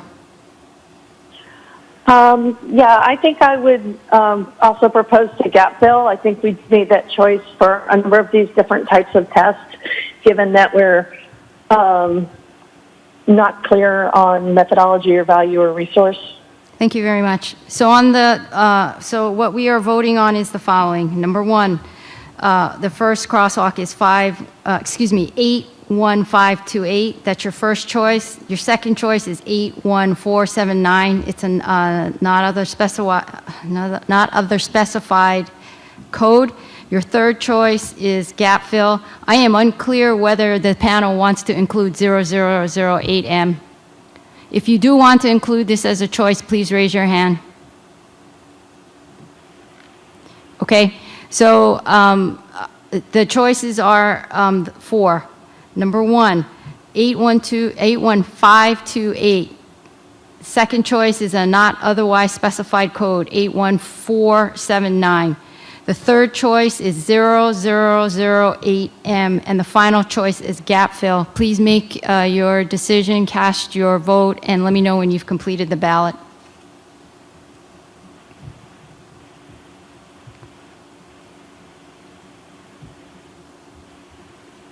Okay.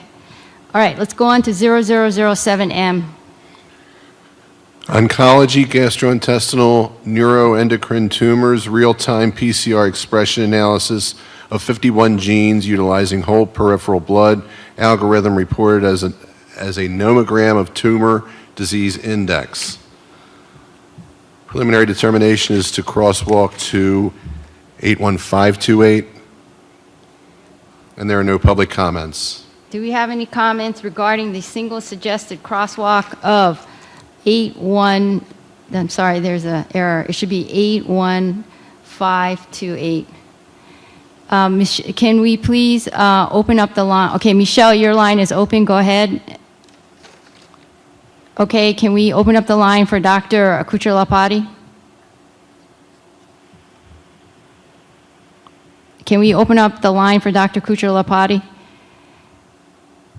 In the meanwhile, Dr. Baird, you have the floor. This is Jeff Baird. I would again echo Vicki Pratt's discussion from our last one and suggest 81479 because this doesn't exactly match the Cologuard. So I would ask that we be able to vote on 81479 or gap fill. Okay, I just heard from the CLFS team. For code 81479, that we have no data and therefore no price for this code. So what this means is, let me go back to 0006M. Let me repeat your choices for, you're going to have to recast your ballot for 0006M. Your choices are 81528, You no longer have the NOC code or the NOS code of 81479, so it is removed from the list. You have three choices, 81528, 0008M, or gap fill. Okay, this is Jeff Baird. We also had it as an option for 0004M. That was not brought to the table for 0006M. Oh, okay. Thank you. All right. Since we're now going back to 006M, are you now suggesting 0004M? No, that was, Okay. we don't need to talk about 0004M anymore. Okay, thank you very much. Can we please unmute the line for, okay, Dr. Kuchar-Lapati, and then the next person who will need to speak is Dr. Pratt. So, Dr. Kuchar-Lapati, you have the floor. Kuchar-Lapati. I'm sorry? Can we unmute Dr. Kuchar-Lapati? Kuchar-Lapati. I just wanted to make a comment that this test is very similar to the one that we have just considered, with the exception that this one has 51 genes instead of 160 genes. So this would be comparable to, in my view, 0008M. Thank you. Can we hear from Dr. Pratt? This is Dr. Pratt. I would recommend gap fill to this test. It's a proprietary laboratory assay and recommend gap fill. Thank you. Do we have any more comments from the panel? Great. So your options for voting for 0007M are the current crosswalk of 51528, and your second option is 0008M, and then your next option is gap fill.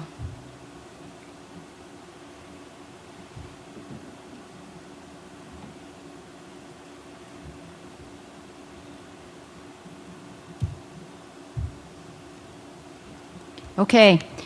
I believe everybody has voted. We're going to move on to 0009M.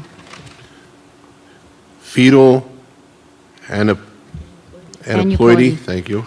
Trisomy 21 and 18 DNA sequence analysis of selected regions using maternal plasma algorithm reported as a risk score for each trisomy.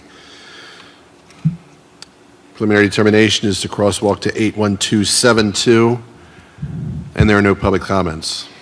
All right, panel members, any comments? Any other suggested crosswalks for 0009M, which is currently being suggested to crosswalk to 81272? We have no hands raised. Vicki Pratt, can you unmute her line, please? Can we please unmute Vicki Pratt's line? Thank you. Vicki, you have the floor. This is Dr. Vicki Pratt. I'm rapidly trying to find 81272. Which code is that? Hold on, we're looking up the descriptor for you.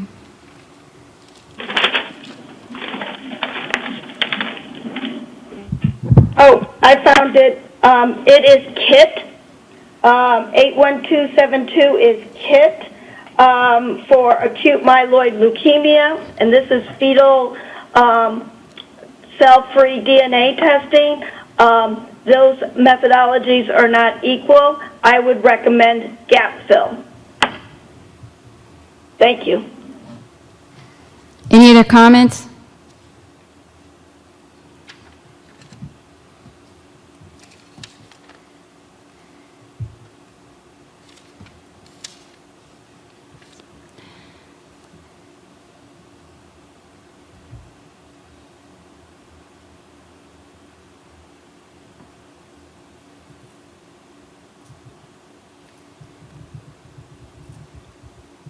No comments. Okay. So the suggested crosswalks that you can vote on are 81272, and then certainly gap fill. Please submit your vote and let me know when you've completed that portion of your ballot. All right, we're going to move on to code G0147. Screening cytopathology smears, cervical or vaginal, performed by automated system under physician supervision. Our preliminary determination is to crosswalk to 88147. Continue. And there were public comments, one for also 88147. Actually, multiple ones for 88147, so it's the only recommendation. So we have a presenter on the attendee line, and that is Danielle Scelfo. So Danielle, I'm going to ask the operator to open up the lines. Every attendee who is not speaking, please mute your line. Otherwise, we're going to be unable to hear Danielle. Thank you. Danielle, if you're on the line, you have the floor. Thank you. This is Danielle Scelfo, Senior Director for Health Policy and Reimbursement for Hologic. Am I coming through okay? You're going to have to speak louder, slower, because what you're seeing is very muffled. And you only have 1 minute. Certainly. Is this better? Much better. Great. Thank you. This is Danielle Scelfo with Hologic. The code G0147 was actually issued by CMS in response to a national coverage decision for cervical cancer screening. G0147's sister code on the CPT, the AMA CPT code book is 88147, hence the recommendation to crosswalk to 88147. Thank you.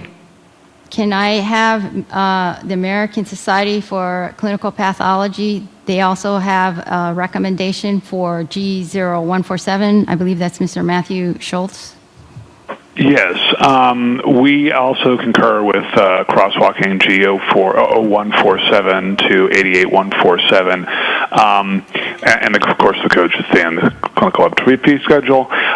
Commercial payers generally require labs to utilize 88147 rather than the G code, and I'd also point out that they're both currently listed on the CLFS with the same national limitation amounts. Thank you very much. Since that came through pretty muffled for the panel, what Mr. Schultz said is actually in your slide, as well as in his comment letters. And for the public, all of this information, I believe, was posted. So we have quite a few people who have comments, unless you've left your hand up for another purpose. So I'm going to start with Rebecca Sutphin. Can you please unmute Rebecca's line?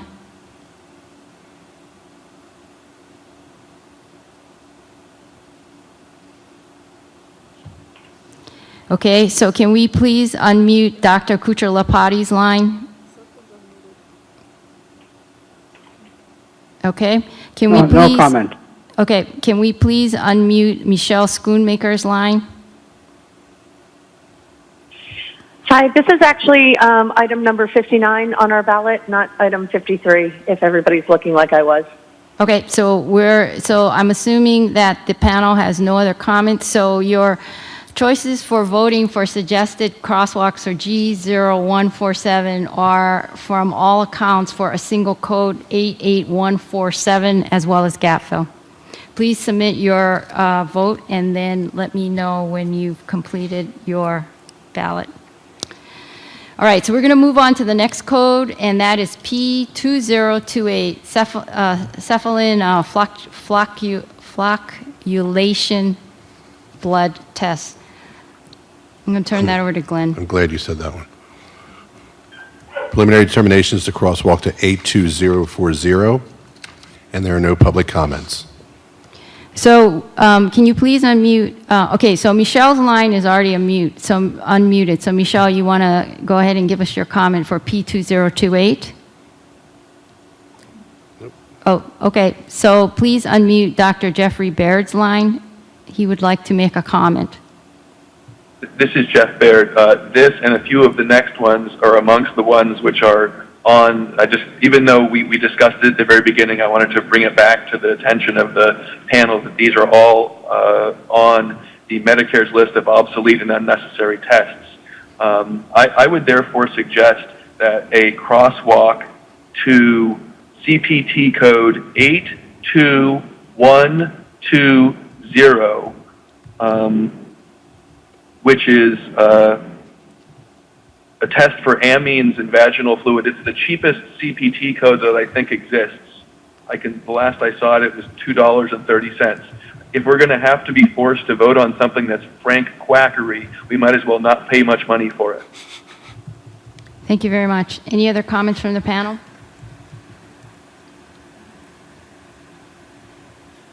All right, so we have for P2028, two crosswalks. One is to 82040, and then a suggested crosswalk from the panel member is 82120. Please submit your votes.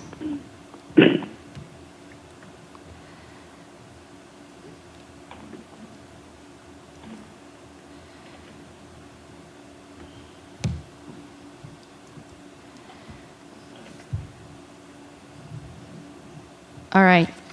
We're going to move on to the next code, P2029, Congo red blood. Preliminary determination is to crosswalk to 82040, and there are no public comments. Dr. Kuchar-Lapati, you have the floor. No comment. Dr. Baird, can we please unmute his line? Dr. Baird, you have the floor. This is Jeff Baird. Just to get it on the record again, for the same reason as the last time, I would suggest 82120 to be a crosswalk for this code for the same reason as the last time. Thank you. So if we have no other comments from the panel, we have for P2029 two choices. Suggested, actually there's three. Gap fill is one. Second choice is 82040. Third choice is 82120. The rationale being that it is believed that this is an obsolete test. If we have to come up with a price, they recommend the cheapest price on the CLFS, which is 82120. Please cast your votes, and please let me know when you are done by raising your hand.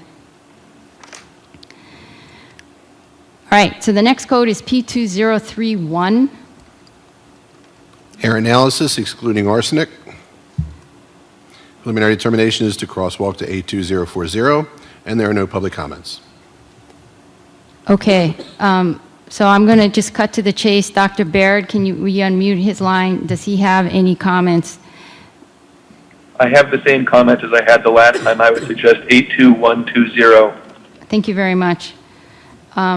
Any other comments from the panel? Great. So you have choices for public. You have choices to suggested for crosswalks for P2031, and your choices are 82040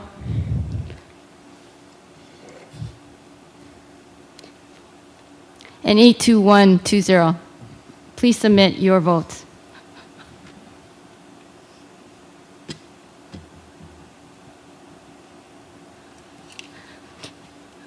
Okay, so let's move on to P2033, thymal turbidity test. Excuse me, thymal turbidity blood test. Crosswalk to 82040, and no public comment. Dr. Baird, you have the floor. Again, this is Jeff Baird. For the record, I would suggest 82120 for the same reason as before. Thank you very much. 82120. For the panel, your choices are 82040 as well as 82120. Please submit your votes. Let me know when you've completed your ballot. Okay. So we're going to move on to the second to the last code, P2038. Mucoprotein blood, seromucoid medical necessity procedure. Preliminary determination is to crosswalk to 82040, and there are no public comments. So let's cut to the chase, and can we unmute Dr. Jeffrey Baird's line? Dr. Baird, please provide your comments. This is Jeff Baird. I'd like to suggest again for the same reason as before, 82120 for a crosswalk. That's it. Thank you. And so for the panel, your choices your choices to vote are 82040 and 82120. Please submit your votes. Okay. Now, okay. There is one more code, and that is Q0113 pinworm examinations, and the crosswalk is 82040. Dr. Baird, can you unmute his line, please? And I just want to know if he has any comments, and any other panel member if you have comments. Dr. Baird, you have the floor. This one is not actually on the list of Medicare's obsolete test, so I don't have any comments on it. Okay. Does anybody else have any other suggested crosswalks for Q0113 pinworm examinations? Can we unmute the line for Judith Davis? Judy, you have the floor.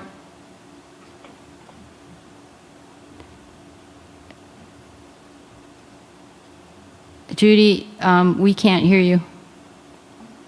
I'll keep pushing my own mute. I was trying to look to see if 87172 is on the fee schedule, because that is the CPT code for pinworm prep. And I have not been able to get up to see if it's there or not. So you are suggesting 87172? Correct. Or, yes, and the CLFS team has confirmed it is a feasible code. Do we have any other suggestions? It is the CPT code for that. So. 87172? Is that the CPT code you were recommending? Yes. Thank you. It's the CPT code for pinworm prep.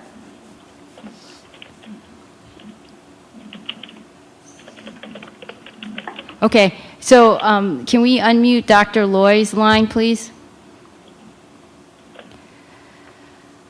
Yep. This is Brian Loy, and I think I got what I want from the previous comment, but I would like to know what's the verbiage for 82040?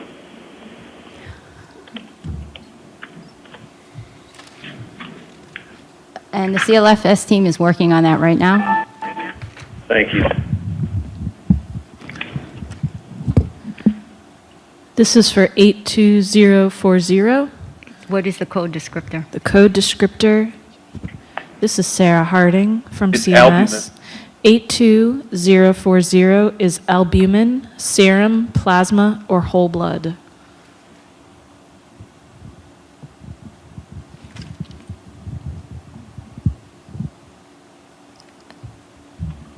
Dr. Loy, do you have any other questions?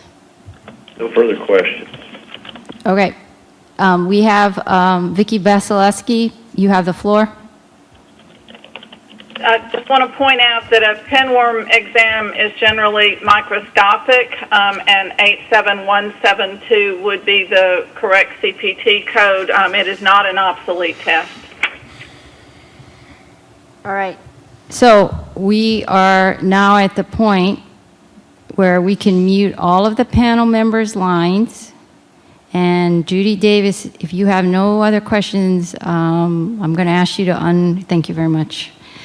So we have two suggested crosswalks for Q0113, that is 82040, and then the second code is 87172. So please submit your votes.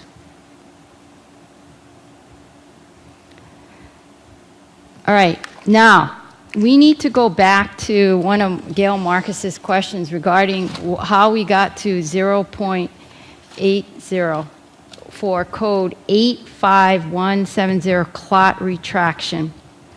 And we have 22 minutes to get to that before the meeting ends. I would like to call for a 5-minute break so we can look this up and have a biologic break as well.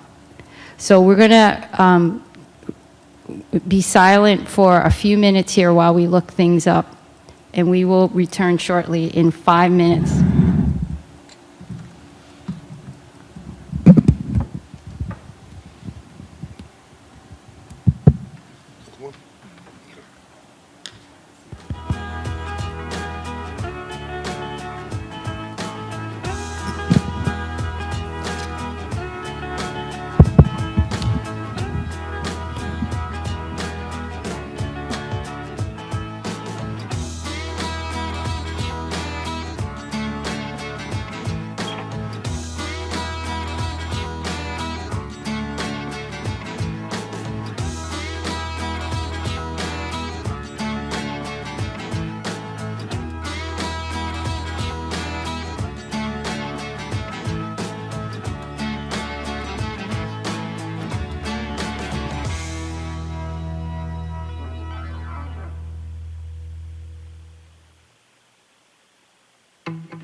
All right, so we have spoken to the CLFS team, and in review of the recommendation for 85170 and the crosswalk of 85175, it was thought that the methodology was slightly different because one uses a whole blood dilution and the other is looking at clot retraction, and the thought being that 85170 would be a fraction of the work done with the crosswalk 85175. Now, having said that, I'm going to open the discussion up to the panel regarding this suggested crosswalk. So we have Dr. Well, actually, let's see. Can we, Dr. Pratt had her hand up. Dr. Pratt, would you like to make a comment? Actually not. I forgot to take it down from the last one. All right, Judy Davis, you have the floor. Yeah, I just wanted to comment that the code in the spreadsheet is different. For the preliminary determination is different than what you have on the slides, because I've been following the spreadsheet. It has 81015, so I'm not sure why they're different, but I think in a couple of instances they have been. Just a comment. I'm sorry, in the spreadsheet it says 85. It says 81015 is the preliminary determination for clot retraction.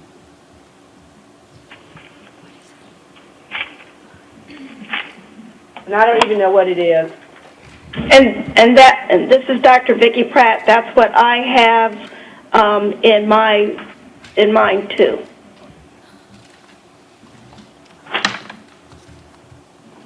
Thank you.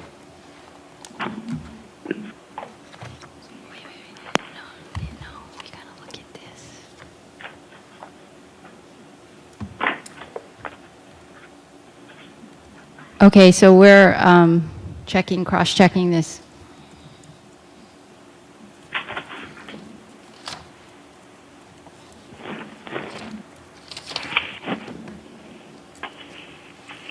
That is the urinalysis code. 81015 is urinalysis microscopic only.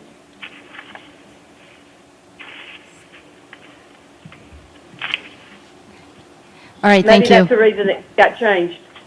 Thank you. So I believe the spreadsheet is incorrect. And the crosswalk is correct in the slide at 85175.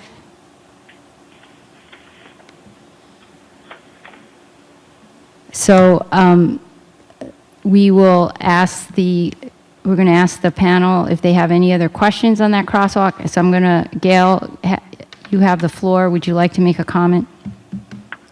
Yeah, no, my only question was because, I guess we don't have any industry reaction to this. You know, the 0.8 just, it doesn't seem to be supported necessarily, other than saying it was, seemed to be less work. So, but if there's no industry expert saying any different, then I don't see that I can argue it. It just felt a little arbitrary. All right. Vicki, you still have your hand up? All right. No, again, I apologize. Right.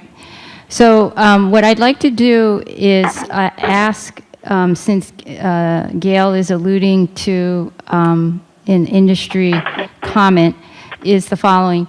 Since we have 7 minutes left, I'm hoping that somebody from the College of American Pathologists is on the phone that could potentially respond to this question about the appropriateness of the suggested preliminary determination of 85175.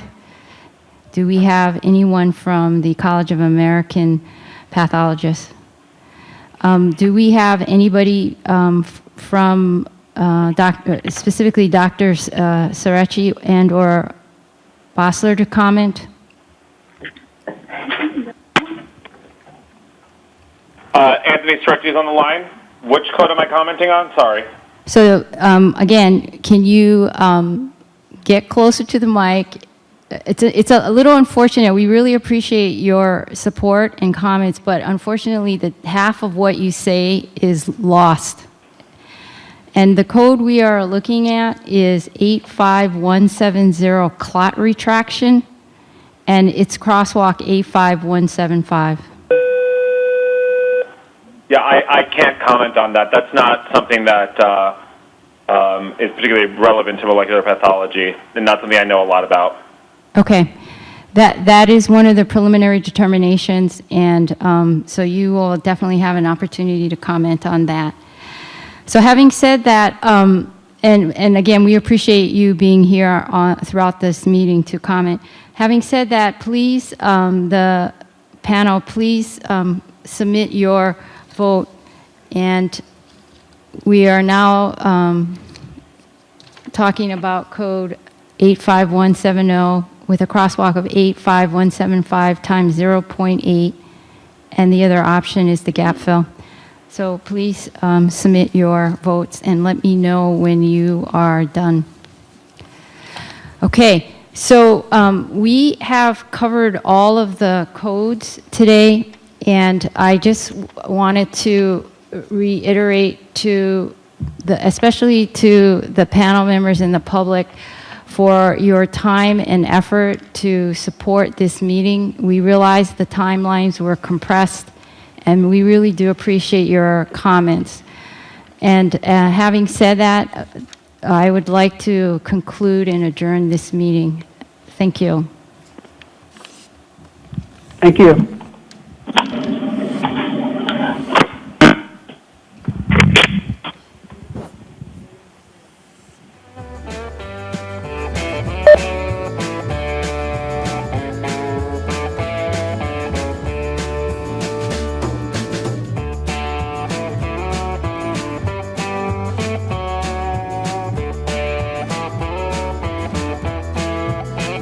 Hello? If the panel members are still on, can you raise your hand?